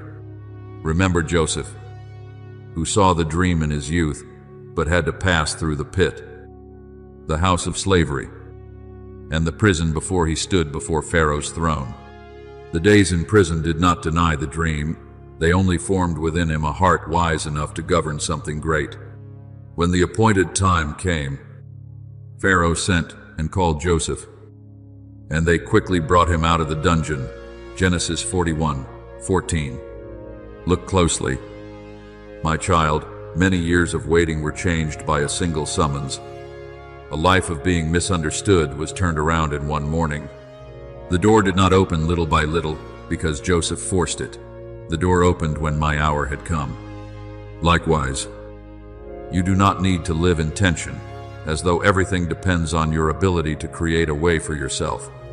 Your part is obedience, keeping your heart pure, and not letting go of faith while the path is still unclear, but the timing, the opening of doors, and the bringing of what has been buried into the light belong to me. As it is written, not by might, nor by power, but by my Spirit. Zechariah 4:6. You have tried long enough to secure your future by your own strength. Now, learn to walk according to my breath. When I tell you to stand, not in peace. When I tell you to go, go, even if the ground beneath your feet has not yet parted. The people of Israel had to place their feet into the Jordan before the water stopped. The priests, carrying the Ark of the Covenant, stepped into the water, and then the river made way. Joshua 3:15-16. Faith does not always wait for every piece of evidence to appear before it moves. Faith hears my voice and sets its foot where I have spoken, trusting that the waters will yield to my will. My beloved child, I do not want you to mistake peace for delay. There are moments that appear very still on the outside. Yet in the spiritual realm, I am arranging things you cannot yet see. A seed lying in the soil may seem motionless, but inside it is breaking open so that life may rise. Dawn comes very gently, but once the light is spread, darkness cannot negotiate to remain. What I am doing within you is the same. At first it may be only a lightness in your soul, a fear that no longer takes root as deeply as before, a prayer that suddenly no longer catches in your throat, a small courage returning to your eyes. But do not despise the day of small beginnings. For my word has declared, who has despised the day of small things? Zechariah 4:10. What is small in my hand can become a river. A single ray of light in me can open an entire sky. One quiet step of obedience can bring you into the land you once thought you would never touch. Therefore, when the old chains no longer tighten around your soul as they once did, give thanks instead of doubting. When you feel an inner spaciousness beginning to open within you, Bow your heart and recognize that I am making room for you to contain something greater. When you no longer react with fear, as you did in former days, do not treat it as coincidence. It is the fingerprint of grace. I am changing you before I change the scenery around you. Because a person who is not free within can step into a spacious place and still live like a prisoner. I do not only want to bring you to an open door, I want you to pass through that door with a spirit no longer trembling before the past. I do not only want to give you the promised portion, I want you to be peaceful enough to enjoy the promise without fearing that it will be taken away. Incline your heart toward me, my child, for my word to you is not a rebuke that makes you shrink back, but a call that awakens the identity I placed within you long ago. Before you knew your own name, I knew the road you would walk. Before you recognized your weakness, I had already prepared grace sufficient for you. Before others judged you, I had already called you by a name no one has the authority to take away. As it is written, I have called you by your name, you are mine. Isaiah 43:1. Therefore, do not let temporary voices cause you to doubt what is eternal. Do not let one slow season make you conclude that the promise has been canceled. Do not let the silence of the earth cause you to forget that heaven is still speaking. There will come a time when you look back and understand that the change began earlier than you realized. Not when everyone recognized you. Not when the door opened before your eyes. Not when the circumstances became clear. It began from the moment you sensed within your heart a very gentle wind. A strange peace. A deep voice saying, keep walking, I am with you. And as you walk, you will see that what I promised has not been worn down by time. As you believe, you will see that faith will not put you to shame. As you remain in me, you will understand that every true door belonging to me opens at the right time, in the right way, and leads you to the exact place I have prepared. Be at peace, my beloved child. The wind has shifted. The light has begun to rise. And what I have begun in you, I will bring to completion with faithfulness that can never be shaken. My beloved child, there are times when you look at yourself and see only empty places. But I look at you and see what I planted long before you fully understood your own name. You once thought you had to be strong enough before you could step into the portion I promised. Wise enough before you could be entrusted. Whole enough before you could stand in the place I had prepared. But my child, if everything depended on your perfection, then grace would no longer be grace. I do not call you because you have no cracks. I call you because my power can shine even through those cracks. As it is written, but we have this treasure in jars of clay, to show that the surpassing power belongs to God and not to us. 2 Corinthians 4:7. You are not the source of the calling. You are the vessel I have chosen to carry what comes from heaven. Therefore, do not allow what you still lack to speak louder than what I have declared. Do not turn your weakest day into a sentence over your entire journey. Do not use the moments when you trembled as proof that you do not belong to the promise. I knew you clearly before you knew how to pray, and I placed my purpose upon you before you knew how to respond. It is not your self-confidence that makes the calling secure, but my faithfulness that keeps you within that calling. When I choose a person, I am not surprised by the process that person must pass through. I saw Moses trembling before the burning bush, and I heard him say that he was slow of speech, hesitant, and not capable enough to stand before Pharaoh. But I did not withdraw the commission because of his stammering. I said, I will be with your mouth and teach you what you shall speak. Exodus 4:12. Do you see? My child, what made Moses sufficient was not his fluency, but my presence going with him. I say the same to you. Your preparation does not begin with feeling that you are enough, but with trusting that the one who called you is enough. There are measures of power I do not give to those who think they have no need of me. but I gladly pour them upon the one who knows how to lean on me step by step. You once feared that weakness would disqualify you, but in my hands, the very place of weakness becomes the dwelling place of grace. My grace is sufficient for you, for my power is made perfect in weakness. 2 Corinthians 12:9. Therefore, do not be ashamed that you are being shaped. Do not step back simply because you do not yet understand everything. I do not require you to walk as one who already knows the entire road. I only invite you to walk as one who knows that the Father is holding your hand. Perhaps you have asked yourself, if I am truly chosen, why do I still have to struggle? If you have truly called me, why are there still moments when I feel unsettled? But, my beloved child, being chosen does not exempt you from the process. Being chosen gives your process a holy meaning. David was anointed while he was still very young, but he did not immediately sit upon the throne.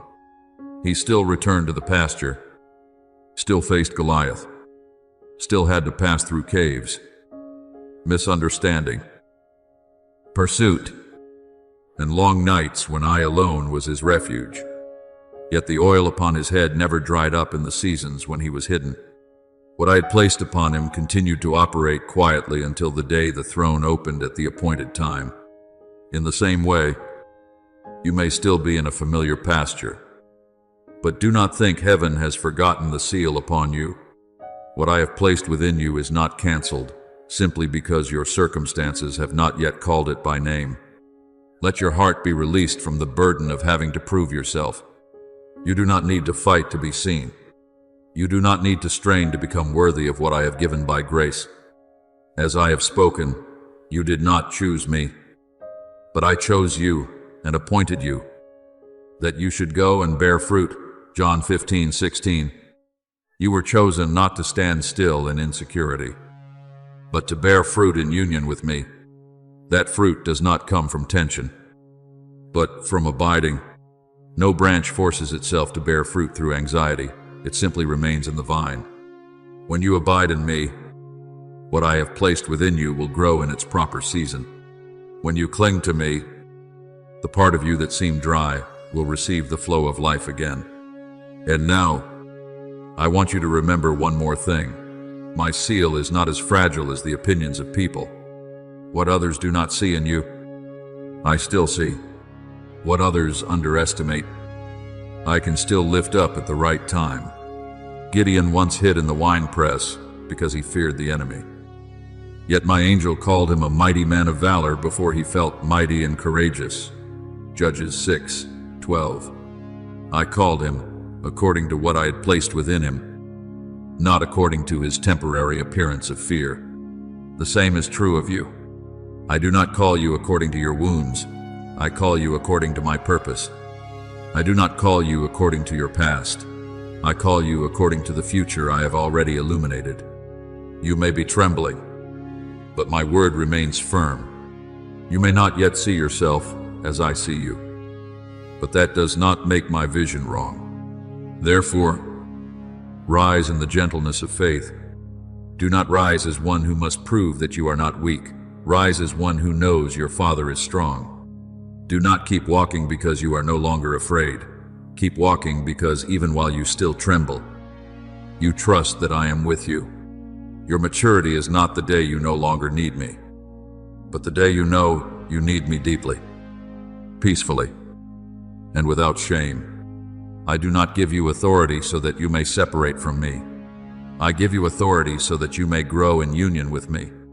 I do not place a calling upon you as a crushing burden. I place it as a holy seed, and I will water it, tend it, protect it, and cause it to bear fruit in its season. My beloved child, from now on, do not speak of yourself as though you are a mistake waiting to be corrected. You are the work I am bringing to completion. Do not call yourself insufficient when I have declared that my grace is sufficient. Do not allow yesterday's lack to obscure today's invitation. He who began a good work in you will bring it to completion until the day of Jesus Christ. Philippians 1:6. I have begun. and I do not leave my work unfinished. I have called, and I do not change my mind. I have placed my seal, and no circumstance has the authority to erase what belongs to me. Step into the new day with a heart that is tender, yet steadfast. Because you do not walk under a name you created for yourself, you walk under my calling, and what I have appointed over you will not be defeated by your weakness. For in the very place where you see yourself as smallest, I will reveal that my hand is still large enough to lift you into the fullness of what I promised. My beloved child, I have seen the nights when you lay in silence and no longer had enough words to name your weariness. I know there have been moments when you did not fall outwardly, yet inwardly you were almost collapsing, times when you still smiled at the world. While in the hidden place, you were holding on to a fragile ray of light like a traveler clutching a small lamp in the wilderness. Yet, my child, do not despise that ray of light. A small spark in my hand can become a torch that leads the way through an entire long season. A choked prayer can still touch the throne of grace. A trembling yet obedient step has more value than 1,000 powerful declarations without faithfulness. As it is written, a bruised reed he will not break, and a faintly burning wick he will not quench. Isaiah 42:3. I do not come to extinguish what remains within you. I come to breathe life into it, so that what seemed about to fade may burn again with my holy fire.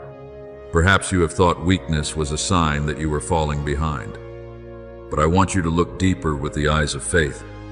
Not every trembling is failure. There are tremblings that prove you are still standing in a place that should have made you give up. There are tears that are not collapse, but water for an inner ground that I am softening again. You thought you were losing strength, but in the silence, I am rebuilding foundational layers you did not have before. As I spoke to Paul, my grace is sufficient for you, for my power is made perfect in weakness. 2 Corinthians 12:9. What you call a limitation, I can turn into a place where my power is revealed. What you call exhaustion, I can use to teach you to stop leaning on your own strength and begin resting fully upon my everlasting arm. Therefore, every time you choose what is right, even when your heart is weary, I see it. Every time you keep your mouth from bitter words, even when pain wants to speak, I take notice. Every time you continue to forgive, continue to pray, continue to live tenderly when life has given you reason to become hard, I am placing spiritual sinews within you that the natural eye cannot measure. True steadfastness is not always formed amid the sound of cheering. Often it is born in the room no one knows about, where you still choose faithfulness when no one praises you. Daniel did not become a man who could stand before the lion's den in a single day. He was formed through many seasons of persistent prayer beside the window facing Jerusalem. Even when the king's decree threatened his life, when they threw him into the dark den, what sustained him was not only an immediate miracle, but also a life forged in hidden faithfulness. And I sent my angel to shut the lions' mouths, because the one who knows how to kneel before me will not be devoured by the roar of the world. My beloved child, there are seasons when I hide you, not because I have forgotten you, but because I am protecting what I have planted within you from impatient hands, from eyes that do not yet understand, from winds that come too early and could wound the tender sprout just beginning to rise. A seed lying beneath the soil is not covered by the earth in order to be erased. It is sheltered so its roots may have time to go deep. In the darkness of the soil, the most important thing is not being seen, but being firmly rooted. You have wondered why you have not yet been brought into the light, why your efforts have not yet been recognized, why you are still in a place that seems small, hidden, and quiet. But I say to you, do not confuse the hidden place with abandonment. Unless a grain of wheat falls into the earth and dies, it remains alone, but if it dies, it bears much fruit. John 12:24. There are things that must fall before they rise. There are parts of the self that must grow silent before true life can multiply. There are seasons when you must be buried in holy privacy, so that tomorrow you will not be carried away by public visibility. Remember Abraham, who received the promise when there was no visible sign sufficient to guarantee it. His body was already old, and Sarah had passed the age of childbearing. Yet my word does not need favorable circumstances in order to become true. He did not waver through unbelief regarding the promise of God, but was strengthened in faith. Romans 4:20. Do you see? My child, faith is not the denial of a difficult reality. Faith is looking directly at that reality and still believing that I am greater than it. When you have only a very thin thread of hope left, do not think that thread is useless. In my hand, even a thin cord can pull you out of the depths of despair. In my hand, a seed as small as a mustard seed can grow into a tree where the birds of the air may come and find shelter. What is small in you, when placed within my faithfulness, will no longer be as small as you think. There are roots within you that have grown deeper each time you chose not to hold on to resentment. There are streams of life that have spread wider each time you dared to pray again after disappointment. There are layers of strength that have been built up through every day you did not give up. Even when no one witnessed the battle within your heart, I have seen you rise after moments when you thought you had no strength left. I have seen you guard your heart from bitterness, even when you were misunderstood. I have seen you sow what is good with tears. And my word is written, those who sow in tears shall reap with shouts of joy. Psalm 126:5. Your tears are not wasted. Your hidden faithfulness is not forgotten. The days that seem to be nothing more than endurance are in my hand, becoming a season of sowing for a harvest you have not yet fully seen.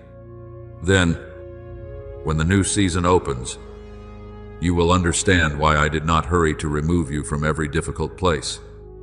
It was not because I delight in seeing you hurt, but because I know there are holy measures of endurance that are formed only when you learn to lean on me in the fire. Gold is not refined in a cool breeze, but in a burning furnace. Fragrance does not flow from an alabaster jar while it remains sealed, but when it is opened and poured out, the same is true of you. There are some of the most beautiful parts of you that are revealed not when everything is easy, but when you still keep your heart pure under pressure. As Job declared in the midst of trial, when he has tested me, I shall come forth as gold. Job 23:10. You are not defined by the fire, you are refined by the fire. You are not swallowed by the trial. I am bringing you through it with a new depth, a new maturity, and a new authority that does not come from words, but from a life refined through pain. Therefore, be at peace in what you cannot yet see. Believe that beneath the soil of delay, I am still making your roots stronger. Believe that in the room of long nights, I am still placing more life into your soul. Believe that when you have only enough faith for one step, I can still use that one step to lead you to the other side. I do not require you to carry the entire future today. I only invite you to place today into my hands. Do not try to prove that you are not weak. Let me become strength in the place where you are weak. Do not dig up the seed too soon simply because you have not yet seen the sprout. Let the holy process complete its work. For what I am doing within you is not as fragile as a passing emotion, nor is it easily destroyed by a dark season. I am building within you a durable spiritual frame, a faith with sinews, a love with deep roots, and a peace that does not depend on circumstances. My beloved child, on the day you step out of the hidden season, you will not come forth as one who merely survived in fear, but as one whom I have made steady in the place no one saw. You will not boast in your own strength, but you will know clearly that it was I who kept you through every night. You will not collapse under the pressure of the new, because within you, I have forged strength through each quiet act of faithfulness. And when the light touches what I have nurtured in the darkness, you will understand that I never forgot you for even a single moment. I was only preparing you more deeply than you imagined, protecting you more carefully than you knew, and leading you toward a season of fruitfulness beyond what you once dared to ask. Keep clinging to me, even if only by a small ray of hope. In my hand, that ray of hope is enough to open the dawn. My beloved child, there are seasons when you look around and see others seemingly going farther, faster, and brighter, while you feel as though you have been placed in a hidden corner no one even names. You see them stepping through wide open doors, hear them speak of harvest seasons, watch them stand in the light of recognition, while you remain in the quiet place, still wrestling with unanswered questions, still wondering whether you have fallen behind everyone else, whether I have passed over you while giving opportunities to others. But my child, allow me to correct the way you see that darkness. Not every dark place is a place of rejection. There is the darkness of a prison, but there is also the darkness of the soil where a seed is protected. There is the silence of punishment, but there is also the silence of gestation, where what is living is being formed before it is revealed. I am not holding you back to humiliate you. I am holding you there to nourish your roots in the depths of faith, because what I am preparing for you cannot be sustained by a fragile foundation. Remember that the higher a tree is called to grow, the deeper its roots must go.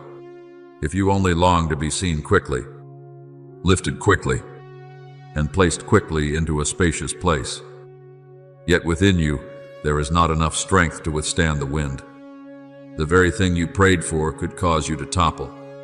I love you too much to give you a new season while the roots within you are still shallow. I am not only concerned with the door being opened for you, I am concerned with whether you will remain standing after the door has opened. As it is written, he shall be like a tree planted by streams of water, that yields its fruit in its season, and its leaf does not wither. Psalm 1:3. That tree does not flourish because it is seen by many, but because it is planted by the right source. In the same way, you are not strong because everyone recognizes you. You are strong because your soul is rooted deeply in me, where the living water never runs dry.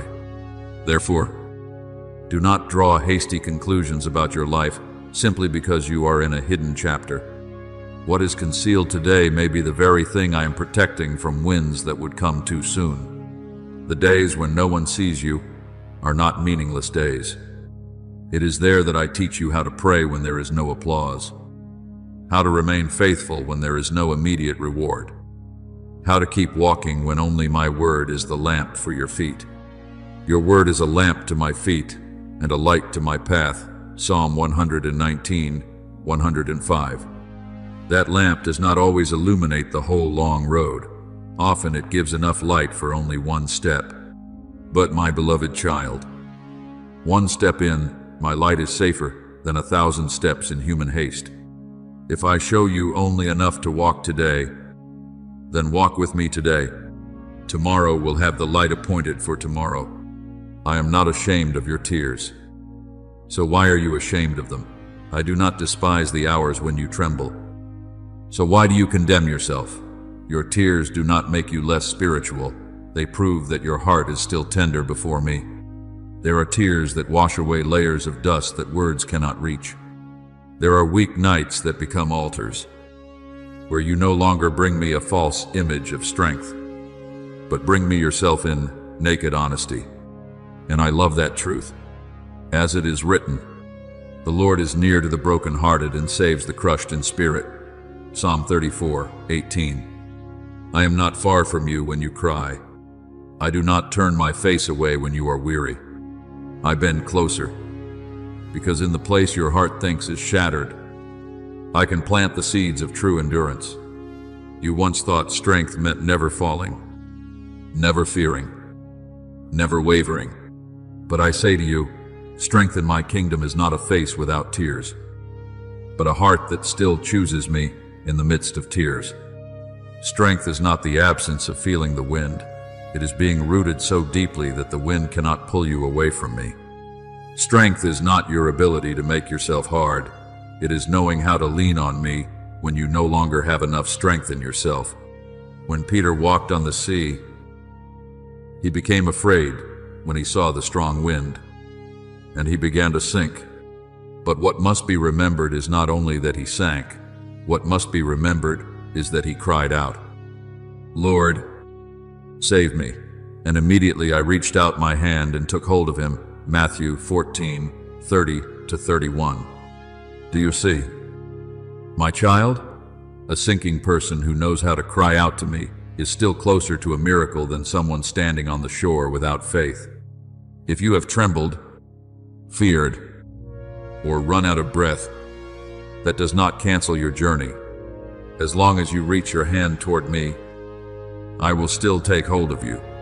There is a story you must keep within your heart, the story of Esther. She did not enter the king's palace as someone who already understood the fullness of her destiny. Perhaps she, too, once felt small in the midst of unfamiliar power, placed in a position she had not chosen, carrying an identity she had to keep hidden. But those hidden years were not forgetfulness, they were arrangement. When the time came for my people to be threatened, Mordecai said to her, "Who knows whether you have not come to the kingdom for such a time as this?" Esther 4:14. My beloved child, there are seasons when you think you are merely being held in a confusing circumstance. But in truth, I am placing you near the door of a mission. The things you learn in secret today may become keys of deliverance for many tomorrow. Your hiddenness is not useless. It is preparing you for a moment when you will need to stand firm not only for yourself, but also for the souls I entrust to you. Therefore, every time you rise again after stumbling, I carve deeper within you a tendon of perseverance. Every time you keep walking, though you are still afraid, I place another bone of courage within your soul. Every time you do not retaliate, do not become bitter, do not give up, and do not bury yourself in shame. I am building an inner structure within you that storms cannot easily tear down. People often see only the day when the tree blossoms, but I see the months when its roots silently push through hard soil. People may only see you standing firm in a season of pressure, but I know that strength was formed in the nights when you felt weakest. The testing of your faith produces steadfastness. James 1:3. That steadfastness is not lifeless endurance. It is a holy capacity to remain in my will until life is fully revealed. Then the new season will open, and you will realize that I am not bringing you into it like a child who has never been trained. You will not enter with the weak feet of your first day, but with a steadiness built through many times of rising again. You will not collapse under the pressure of blessing, because the years that seemed like delay have taught you how to bow low, how to discern, how to guard your heart, and how not to exchange my presence for the applause of the crowd. When the door opens, you will not need to panic in order to prove that you belong there. You will step in like a tree with roots, like one who knows dawn is real after passing through a long night, like a soul that has learned that I never waste a single one of your tears.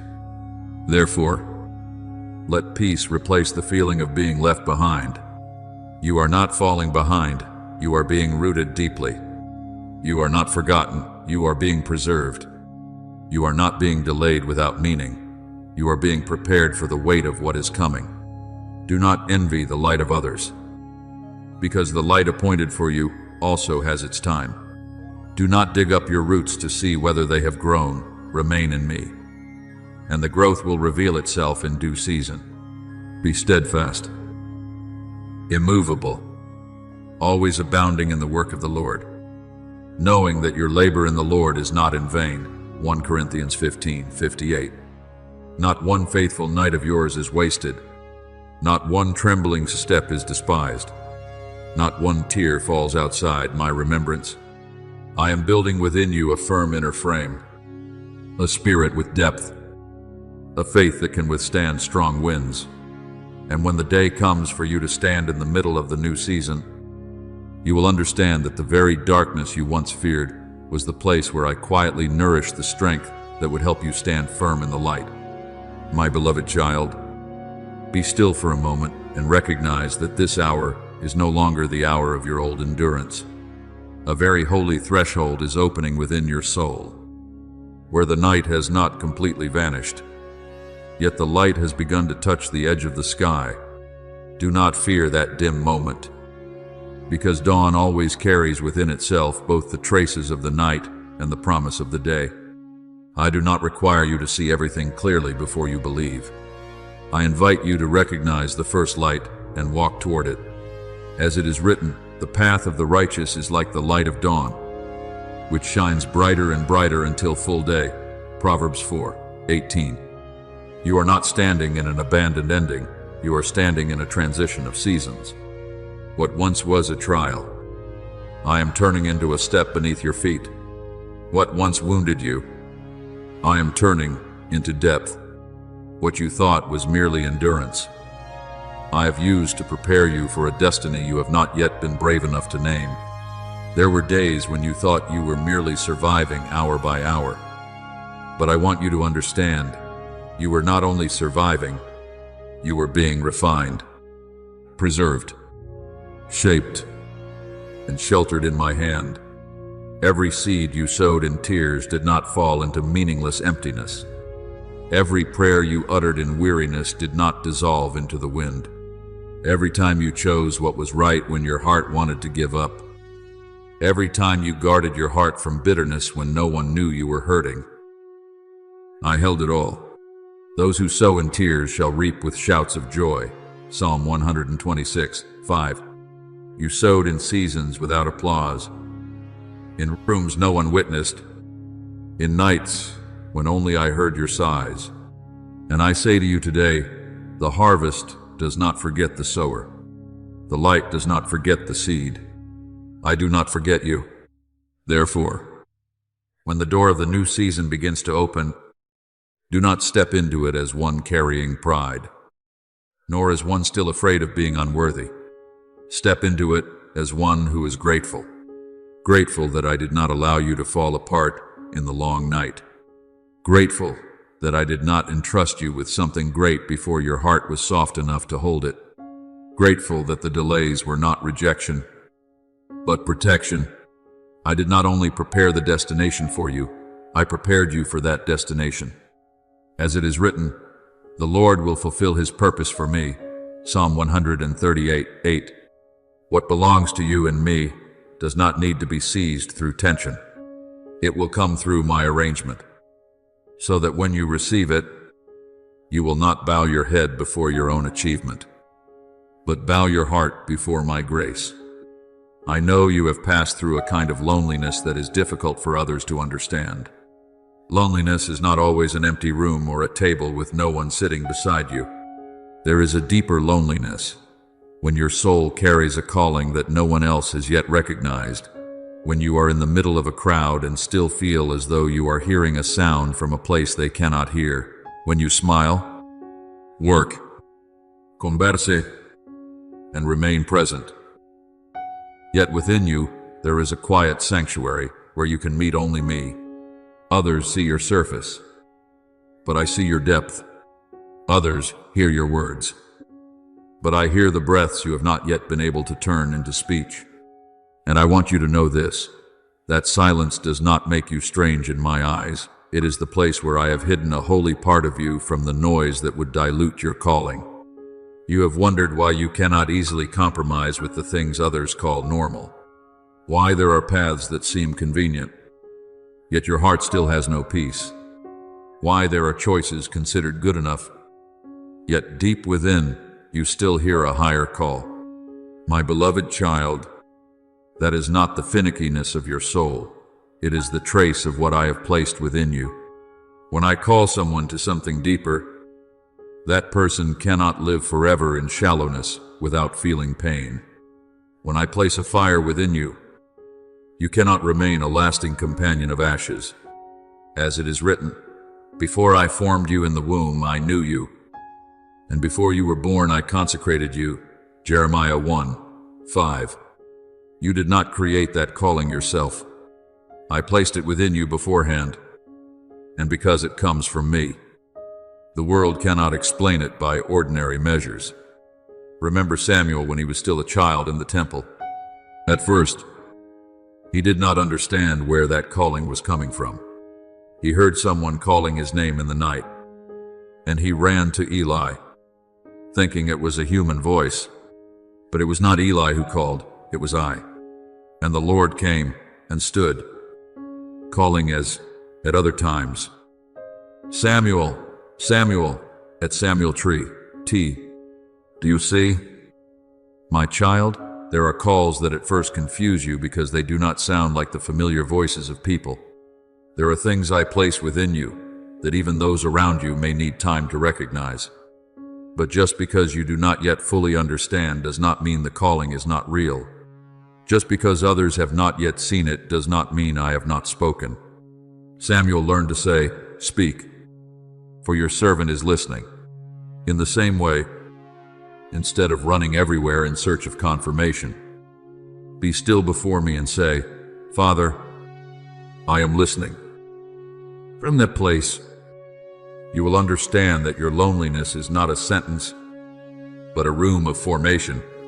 I have used those silences to separate you from the noise of small expectations, so that you would not be molded into the shape of the crowd, so that you would learn to distinguish my voice from the voice of fear, my voice from the voice of haste, my voice from the voice that craves recognition. You have had seasons when you wanted to surrender to what was easier, but your heart would not allow it. You've had moments when you only wanted to live lightly like everyone else, but the calling within you pulled you back toward faithfulness. Do not resent that. It is the seal of being set apart. As it is written, "Do not be conformed to this world, but be transformed by the renewal of your mind." Romans 12:2. I did not set you apart so that you would become prouder than others. I set you apart so that you would belong to me more deeply. And now, as the light begins to rise, you will see many things that once seemed scattered being joined together by my hand. The lonely nights taught you how to listen. The seasons of being misunderstood taught you how to stand. The delays taught you patience. The tears kept your heart tender. The times you refused to compromise kept your path clean. None of these were meaningless fragments. They were materials I used to build within you a person of depth, gratitude, discernment, and the ability to step into the new season without losing your soul. When others see the flowers bloom, they may not know how long the winter was, but I know every cold wind, every long night, every moment when you almost let go and still chose to remain with me. And because I know, I will not allow your faithfulness to fall to the ground without bearing fruit. My beloved child, lift your head, but keep your heart humble. Step forward, but do not lose the tenderness that was refined through tears. Receive what I give, but do not forget the hand that held you when you had nothing to boast about. The new season does not come so you may exalt yourself. It comes to reveal my faithfulness. It does not come to prove that you are greater than anyone else. It comes to show that I can make something beautiful within a soul that has been preserved through darkness. As it is written, "Arise, shine, for your light has come, and the glory of the Lord has risen upon you." Isaiah 60:1. It is not a light you manufactured for yourself, but the light I have placed upon you. It is not glory for you to keep for yourself, but glory that causes others to know that I still restore, still uphold, and still complete what I have begun.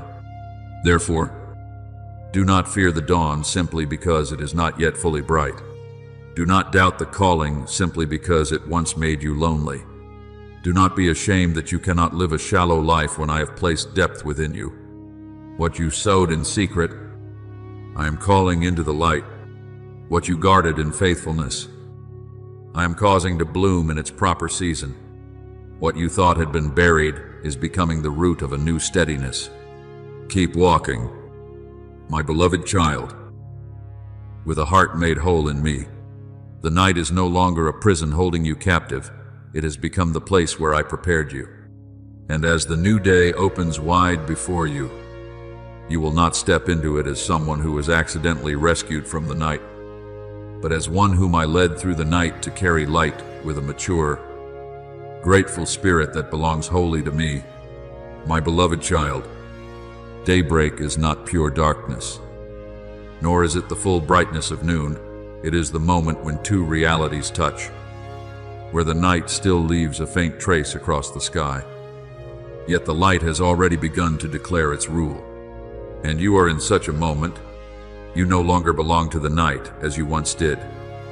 But neither do you need to rush to prove that you are standing in the fullness of day. I am leading you through a sacred transition, where your soul learns to recognize that true light does not need noise in order to triumph. It only needs to be present, and the darkness retreats on its own. As it is written, the light shines in the darkness, and the darkness has not overcome it. John 1:5. You have walked long enough through confusing things that you no longer panic before darkness. You have cried deeply enough to know that tears cannot extinguish the promise. You have endured enough silence to understand that my silence is not my absence. Now, what I am doing is not only bringing you out of the night, but teaching you how to carry light without losing the humility that was refined in that night. There are people who only desire the light because they fear the darkness, but through the long seasons, you have learned that even in the darkness, I am still God. There are people who only desire to be lifted because they have never been tested in the low place, but you have learned how to bow, how to wait, how to continue obeying when no one is watching. Therefore, I do not entrust inheritance to you as an empty reward to satisfy self-exaltation, but as a holy responsibility for a soul that has been prepared. I do not hastily place glory into immature hands, because glory, if not carried with humility, can become a dangerous burden.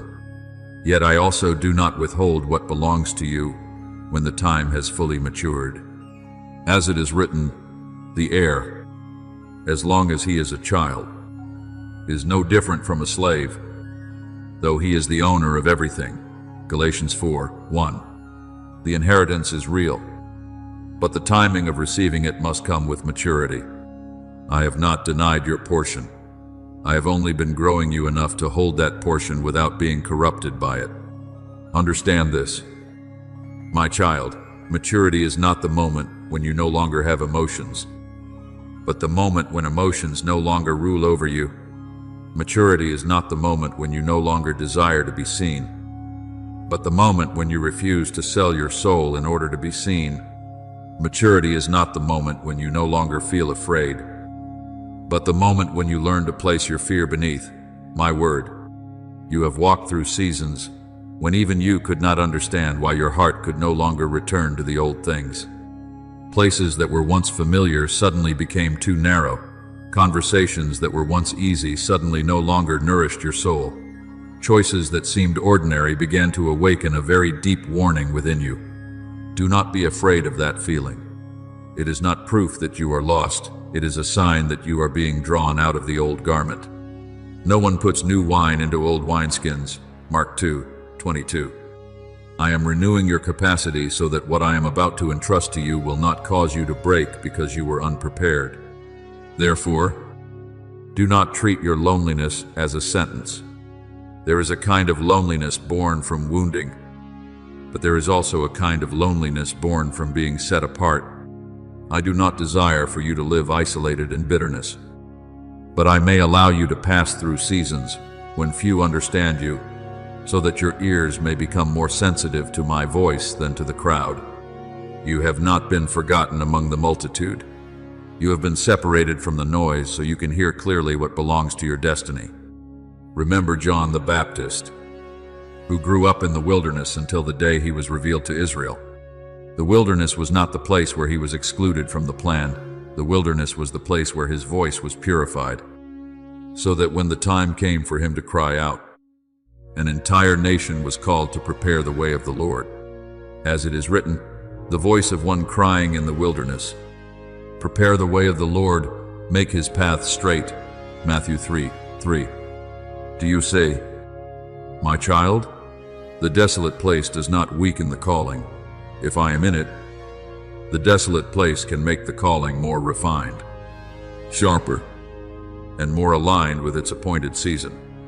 In the same way, the days when you feel you no longer belong to the old place are not meaningless days. They are a sign that I am moving you from one form of life into another. You no longer fit the garment of the previous season because your soul has grown through trial. Do not try to shrink yourself just to be accepted in places where I have already completed my work in you. Do not go back searching for safety in what I am calling you to leave. When Abram heard me say, "Go from your country and your kindred and your father's house to the land that I will show you," Genesis 12:1. He did not have the entire map in his hand. He had only the call, and that call was enough to begin a covenant. The same is true for you. There are departures that do not happen because you hate the old place, but because I have prepared a new land for you. Not belonging can sometimes be the bell announcing that your soul has been appointed for something wider. I know there are days when waiting has made you weary. I know there are moments when being different has caused you to wonder whether you are too sensitive, too deep, too difficult to understand. But my beloved child, I did not create you to become a faded copy of the crowd.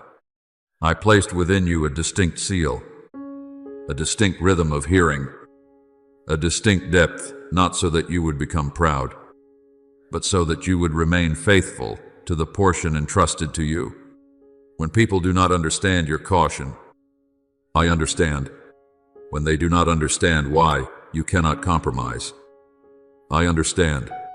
When they do not understand why you still wait, while easy opportunities stand open before you, I understand. The Lord looks on the heart, 1 Samuel 16:7, and I have seen your heart in the places no one else could look into. I see the faithfulness that receives no praise. I see the obedience that receives no applause. I see the times you chose the narrow road when the broad road called to you with convenience.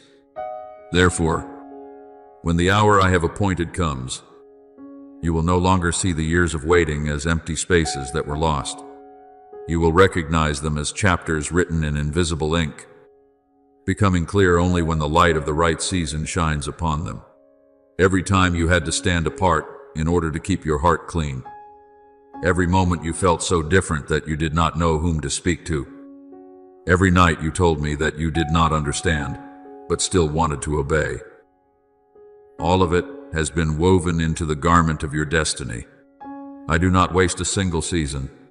I do not forget a single tear. I do not allow a single prayer to fall to the ground unheard. As it is written, all things work together for good for those who love God, for those who are called according to his purpose. Romans 8:28. Even what once wounded you can be placed by me into the greater story of redemption, so that it no longer remains a wound that governs you, but becomes a testimony of my faithfulness. Now daybreak is opening, and I want you to walk in discernment. Do not run too quickly because you have seen the first light, but do not stand still because you can still see the darkness behind you. Walk with me. There are things I will open gradually so your heart will not be swept away by overwhelm. There are doors I will open clearly so you will no longer doubt.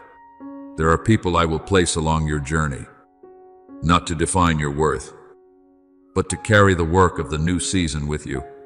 You do not need to rush to place yourself in the light. The light I have placed upon you will find you at the right time. Like Joseph in the dungeon, when my hour came, they quickly brought him before Pharaoh. Yet he did not come forth with pride. He said, "It is not in me, God will give Pharaoh a favorable answer. Genesis 41:16. That is the mark of one who is matured, being lifted up while still knowing that the source of wisdom is not within oneself. My beloved child, I do not only want you to receive the inheritance, I want you to keep your heart pure when the inheritance comes. I do not only want you to step into the light, I want you to still remember how to kneel in the light as you once knelt in the night. I do not only want you to be recognized, I want you not to lose intimacy with me when others begin to call your name. Therefore, what I entrust to you will come with grace to keep you, with wisdom to guide you, and with peace to anchor you. Let gratitude go before every achievement. Let humility guard the door of your soul. Let the memory of the nights when I lifted you become a holy fragrance, reminding you that every good thing comes from me. Every good gift and every perfect gift is from above. James 1:17. When you remember this, glory will not lead you astray. It will cause you to worship more deeply. Therefore, do not be afraid while you are standing in the dawn. Do not grieve because the darkness has not yet fully disappeared, for the light has already begun to prevail. Do not be ashamed of the loneliness that has accompanied you, because it was in that very loneliness that I taught you to hear my voice, to know yourself, and to remain faithful to what no one else could see. You are not on the wrong path simply because few people understand you. You are not forgotten simply because the hour of revealing has not yet come. You have not lost your season simply because you had to wait longer than you expected. I have appointed the time, and my time does not come late. When it arrives, you will understand that waiting was part of the preparation. Difference was part of being set apart, and the feeling of no longer belonging to the old place was an invitation to step into a new land. Keep walking, my child. The light has touched the horizon of your soul. The night no longer has the authority to rule as it once did, and as the new day opens wide, you will enter it not as an immature one, overwhelmed by glory, but as one whom I have raised in secret, tender enough to be grateful, steady enough to stand, and belonging deeply enough to me not to lose yourself in what I entrust to you. My beloved child, I have seen you on the roads no one else could fully behold. I have seen you pass through seasons when you were pressed like metal in the fire. I have seen you endure pressures that no one on the outside could measure.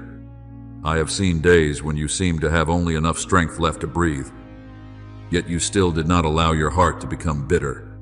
I have seen you wait when the promise seemed far away, still guarding a small spark of faith within your chest, like someone keeping watch over a lamp in the long night. I have seen you stumble, but you did not let the fall define your name. I have seen you disappointed, but you did not make that disappointment your identity. I have seen you tested, but you did not let go of my hand. And now I say to you, those refining furnaces were never a sign that I had abandoned you. They were the place where I strengthened you from within, where I removed what was fragile, prone to pride, and easily afraid, so that what is true, pure, and enduring within you could begin to shine. As it is written, the tested genuineness of your faith, more precious than gold that perishes though it is tested by fire. 1 Peter 1:7. You did not merely pass through the fire itself bore witness that within you there is a faith that does not belong to the dust of the earth. Do not think that the years of trial were merely delay. There are things you call slow, but I call deep. There are things you call being held back, but I call being made steady. A bridge is not built merely to look beautiful under the sunlight. It must be able to bear the weight of those who will cross over it. In the same way, your soul is not being prepared only to receive blessing, but also to bear the weight of that blessing. If I gave you something great while your heart still depended on the recognition of others, that very greatness could cause you to lose direction. If I placed the inheritance in your hands while you still did not know to whom you belonged, you might use the inheritance to search for identity instead of living from the identity already given to you. But now, after the seasons of being shaped, you have learned something more precious than every applause. You belong to me, and the one who knows they belong to me is not easily swept away by praise, nor easily destroyed by criticism. Remember the son who returned after his wasteful days. When he came back to his father's house, he did not bring achievements to justify himself, nor merits to demand his position back. He brought only a heart that had awakened after tasting the bitterness of distance. But the father ran out and embraced him, refusing to let him remain in the identity of a hired servant. The father said, "Bring quickly the best robe, and put it on him, and put a ring on his hand, and shoes on his feet." Luke 15. Arsharar. Do you see? My child, the robe did not merely cover his body, it spoke of restoration. The ring did not merely adorn his hand, it spoke of inheritance. The shoes did not merely help him walk, they declared that he was no longer a barefoot slave, but a son in his father's house. What belonged to the son was not erased by his wandering journey, but his return made him awake enough to wear that portion with gratitude rather than pride. In the same way, my child, I do not see you through the seasons when you once lost your way, grew weak in heart, or did not yet understand yourself. I see you through covenant, through love, through the purpose I placed upon you before you knew how to pray. Yet I also know that position must be carried with maturity. Inheritance is not only something received, inheritance is also something guarded. Some receive blessing while their hearts remain impoverished, and so they turn blessing into a burden. Some are lifted up while their souls are not yet anchored in me, and so they lose the tenderness that once made them beautiful before me. I do not want that for you. I led you through the seasons of night, not to shame you, but to teach you humility, not to make you smaller, but to help you know the true source of strength, not to delay your portion forever, but so that when that portion is entrusted to you, you may keep it with a whole heart. Therefore, do not mistake maturity for no longer having weakness. Maturity is knowing how to bring your weakness back to me instead of letting it drive you away from me. Maturity is not the absence of trembling, but standing under my word even while your heart still trembles. Maturity is not no longer needing healing, but refusing to let old wounds govern the way you see yourself. Paul heard me say, "My grace is sufficient for you, for my power is made perfect in weakness." 2 Corinthians 12:9. You have learned that secret. You no longer use weakness as a reason to deny the calling.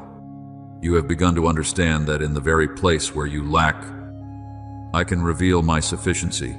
In the very place where you are limited, I can open the way for my power. In the very place where you cannot boast in yourself, true glory is returned to the one to whom it belongs. Now I speak to you with gentleness yet certainty. You are mature enough to carry your portion, not because you have become perfect, but because you have stopped placing your identity upon perfection, not because you no longer have weary days, but because you have learned where to run when weariness comes. Not because you are always strong, but because you have learned that true strength does not come from an outward appearance of hardness, but from being deeply rooted in me. Inheritance is not for the one still wandering in search of who they are in the eyes of the world. Inheritance is worn by the one who has settled into the Father's spoken word. You no longer have to beg for recognition like someone standing outside the door. You no longer have to live as a stranger in your own house. I have affirmed you from heaven, and that affirmation does not need to bow before the shifting measures of people. From the landmark day when the season begins to turn, you will recognize that your inner stature has changed. You will not become greater because others see you, but because you no longer shrink yourself to fit old fears. The way you think will become broader, because you will no longer see everything through the eyes of lack. The way you walk will become steadier, because you will no longer move like someone afraid, their portion can be taken away. The way you face trials will become deeper, because you have learned that difficulty is not always a sign of opposition. Many times, it is the place where I continue to reveal my rule within you. As it is written, "The Lord is my chosen portion and my cup. You hold my lot." Psalm 16:5. Your portion is not as fragile as today's emotions. It is not canceled by a season of strong winds. It does not fall from my hand simply because you sometimes tremble. Look at Joshua when Moses had died. He stood before a promised land not yet possessed, before a people who needed to be led, before battles that had not yet taken place. If he had looked to his own strength, surely his heart would have wavered. But I said to him, "Be strong and courageous, for the Lord your God is with you wherever you go." Joshua 1:9. The promised land is not given to those who have no need of me. The promised land is entered by those who know how to obey me, step by step. Joshua did not merely receive a land, he received the responsibility of leading the people into what I had promised. And the same is true for you. The portion I entrust to you is not only to make you rejoice, but so that through you, many things may be set in order, many people may be encouraged, and many doors of hope may be opened for souls who are waiting for the light. Therefore, my beloved child, step into the new season with deep gratitude. Remember the furnace, but do not carry the smell of bitter smoke.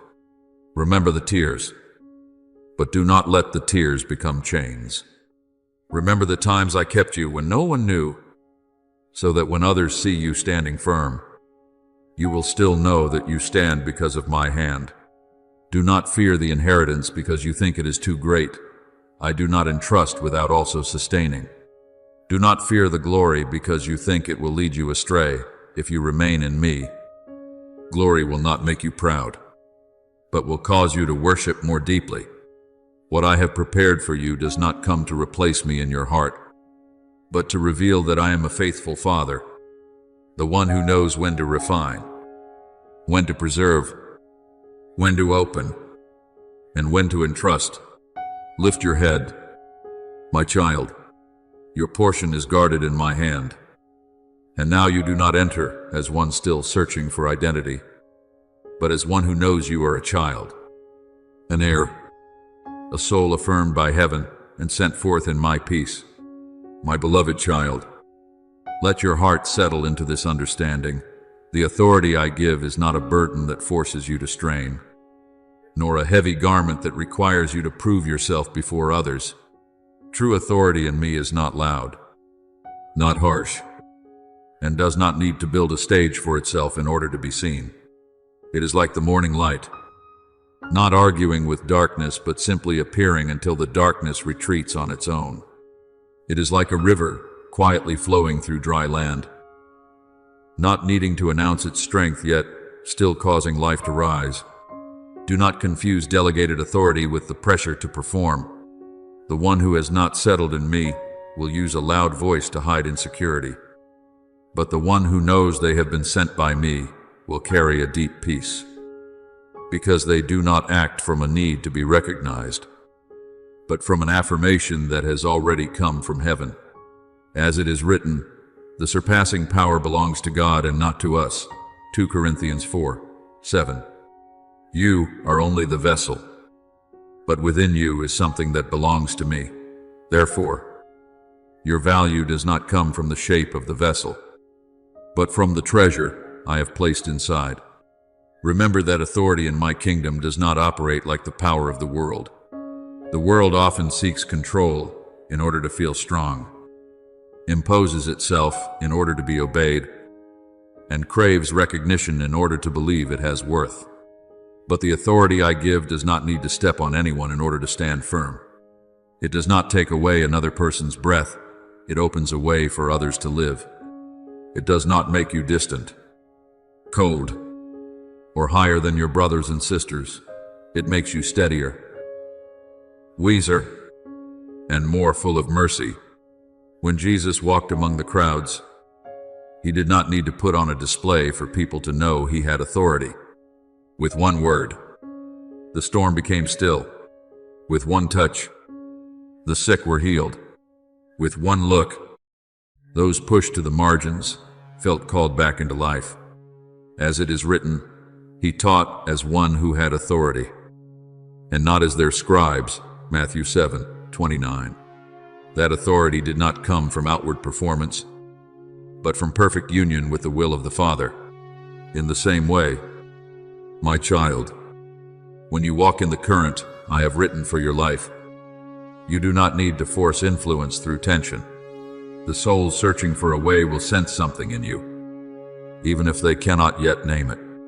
They will recognize that the peace within you is not like the temporary peace of someone who has merely avoided trouble, but the peace of one who has met me in the storm and knows that I still reign. They will sense that your words are not merely beautiful language, but carry the weight of a life that has been shaped. They will see that the way you are present makes a space less chaotic, that the way you listen helps the weary feel upheld, that the way you enter a confusing situation does not get swept into that confusion. This is not merely the attraction of your personality, nor is it simply your skill in communication. It is the seal of heaven, the fragrance of Christ.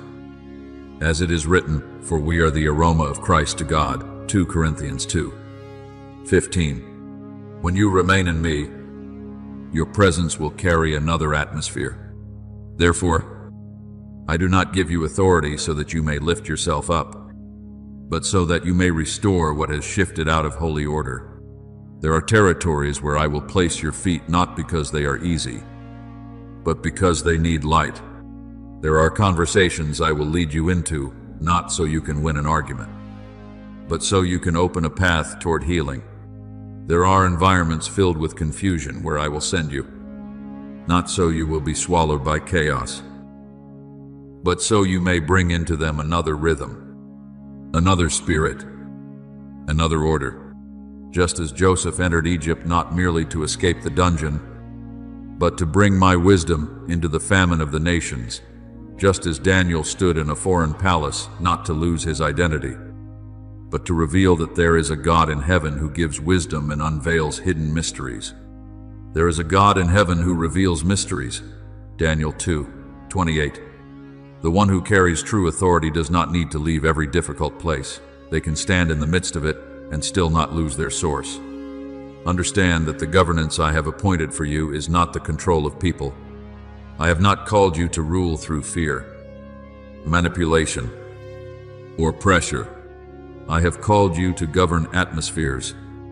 This means that when you enter, confusion is no longer permitted to define everything as it once did. When you speak, hope has a way to return. When you pray, light touches the place that was once covered by darkness. When you are silent, even that silence is not empty, because it is filled with my presence. You do not need to take possession through your own strength. You only need to stand in the right place, keep the right heart, hear the right voice, and act at the right time. As it is written, not by might, nor by power, but by my Spirit, Zechariah 4:6. What I do through you will not come from force, but from the flow of the Holy Spirit in a surrendered heart. Do not forget the story of Nehemiah, who heard that the wall of Jerusalem had been broken down, and whose heart grieved over the desolation of his people. He did not begin with a display of power, he began with weeping, fasting, prayer, and confession before me. But from that hidden place of prayer, I gave him wisdom to stand before the king, courage to return, and authority to reorganize a ruined city. He did not merely build stone upon stone, he restored the dignity of a people, returned boundaries to what had been broken, and rebuilt gates for the place that had once been exposed. When the opposers mocked him, he did not let them define his mission, but answered, "The God of heaven will make us prosper." Nehemiah 2:20. Do you see, my child? True authority does not need to argue with every mocking voice. It simply continues building what I have spoken must be built. Therefore, stop trying to prove yourself. What I have placed upon you does not need to be protected by insecurity. You do not have to chase every glance, every compliment, every affirmation from others in order to know that you have worth. Before they recognized you, I knew you. Before they called your name, I called you. Before any door on earth opened, I had already written your portion within my eternal purpose. I have called you by your name. You are mine. Isaiah 43:1. When you truly believe this, you will no longer be drawn into the race of proving yourself. You will no longer walk like someone afraid of being left behind, nor speak like someone who must impress.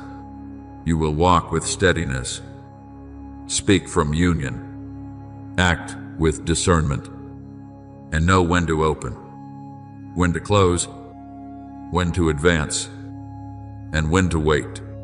There are doors you are not permitted to open merely because they are attractive.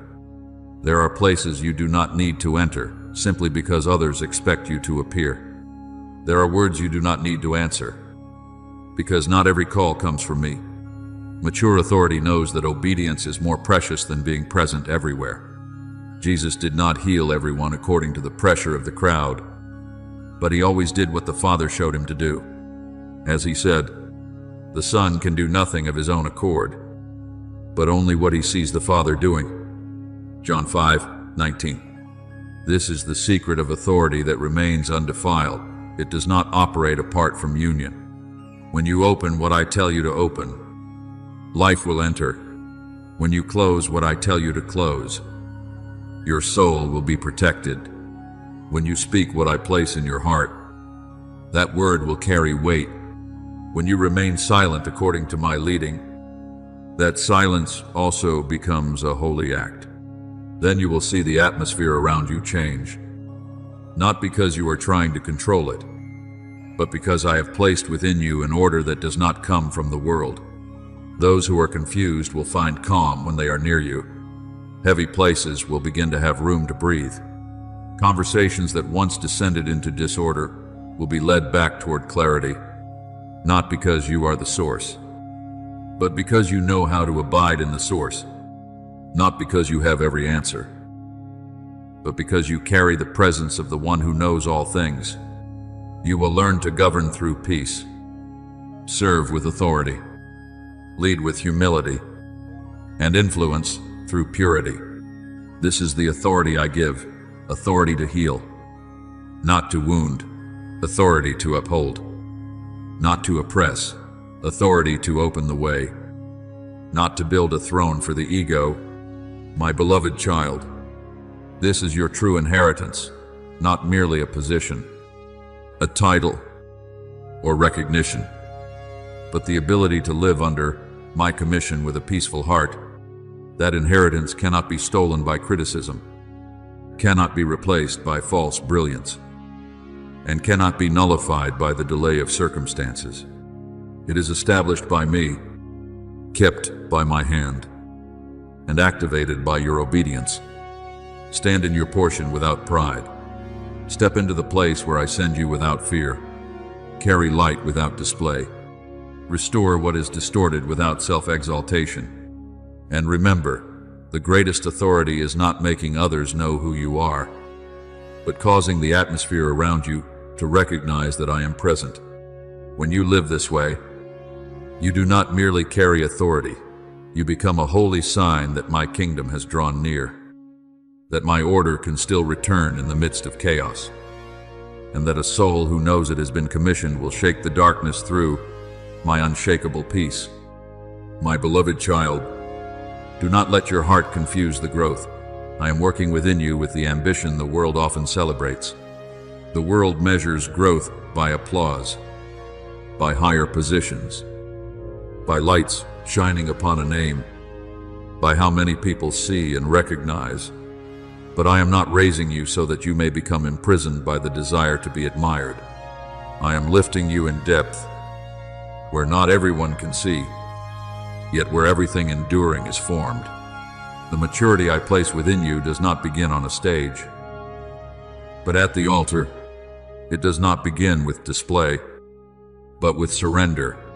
It does not begin with hearing many words of praise, but with your soul gaining greater capacity to carry what is weighty without losing purity.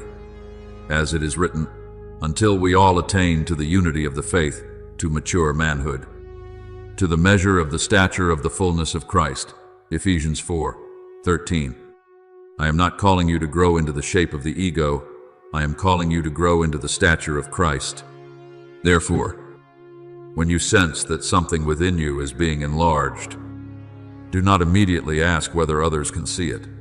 Some of the most important expansions take place in the hidden place, the capacity to be blessed without becoming proud, the capacity to be entrusted without abusing what is given, the capacity to be loved without suspicion, the capacity to receive without shrinking back in shame. You have passed through seasons when your heart became small because of wounds, so much so that even good things made you afraid, because you did not know whether you were worthy enough to keep them. But I am healing your capacity. I am not only giving you something new, I am making you wide enough to welcome the new without being thrown into disorder by it. Just as wineskins must be renewed to hold new wine, your soul is also being softened, deepened, and strengthened by me, so that what I pour in will not leak out through the cracks of old fear. Remember the story of Solomon when, as a young man, he was placed upon David's throne. He did not begin his reign by boasting that he was ready, nor did he use the crown as evidence for self-satisfaction. Before me, he confessed that he was like a little child who did not know how to go out or come in, and he asked for a listening heart to judge the people. And I was pleased, because he did not ask for riches, long life, or the lives of his enemies, but for wisdom to carry responsibility rightly. As it is written, give your servant therefore an understanding mind to govern your people. 1 Kings 3:9. Do you see? My child, that is true growth, not desiring to sit high in order to be admired, but being given the capacity to serve what I entrust. The mature person does not ask, who will see me, but asks, Father, how must I carry this in a way that pleases you? In the same way, my beloved child, I do not place you in the realm of decisions so that you may be crushed by the fear of being wrong. I know that fear once followed you like a shadow, causing you to delay, hesitate, doubt yourself, and view every choice as a sentence that could destroy your future. But when I lead you into maturity, I do not make you reckless, I make you guided. The one who is guided does not need to know every detail before daring to step, because that one knows the one who is showing the way. Trust in the Lord with all your heart, and do not lean on your own understanding. In all your ways acknowledge him, and he will make straight your paths. Proverbs 3:5-6. My guidance is not always a long map, but it is always enough light for the next step. When you trust me, your decisions are no longer a stage for fear, but a place where my wisdom is revealed through a heart that knows how to listen. Nor do I place you in the realm of receiving so that you may shrink back in shame. There are people who do not know how to receive because, deep within, they still believe they are only permitted to live at the level of lack. They are used to apologizing for existing, used to minimizing their needs, used to rejecting what is good because they fear they are not worthy. But my child, when I give, you do not defile grace by receiving with gratitude. When I open a door, you do not offend humility by walking through it. When I place a portion in your hands, you do not become proud simply because you no longer deny what I have given. When the father, in the story of the prodigal son, clothed his son with the best robe, put a ring on his hand, and placed shoes on his feet, the son was not called to argue with the father's love. He was called to return to the identity of sonship.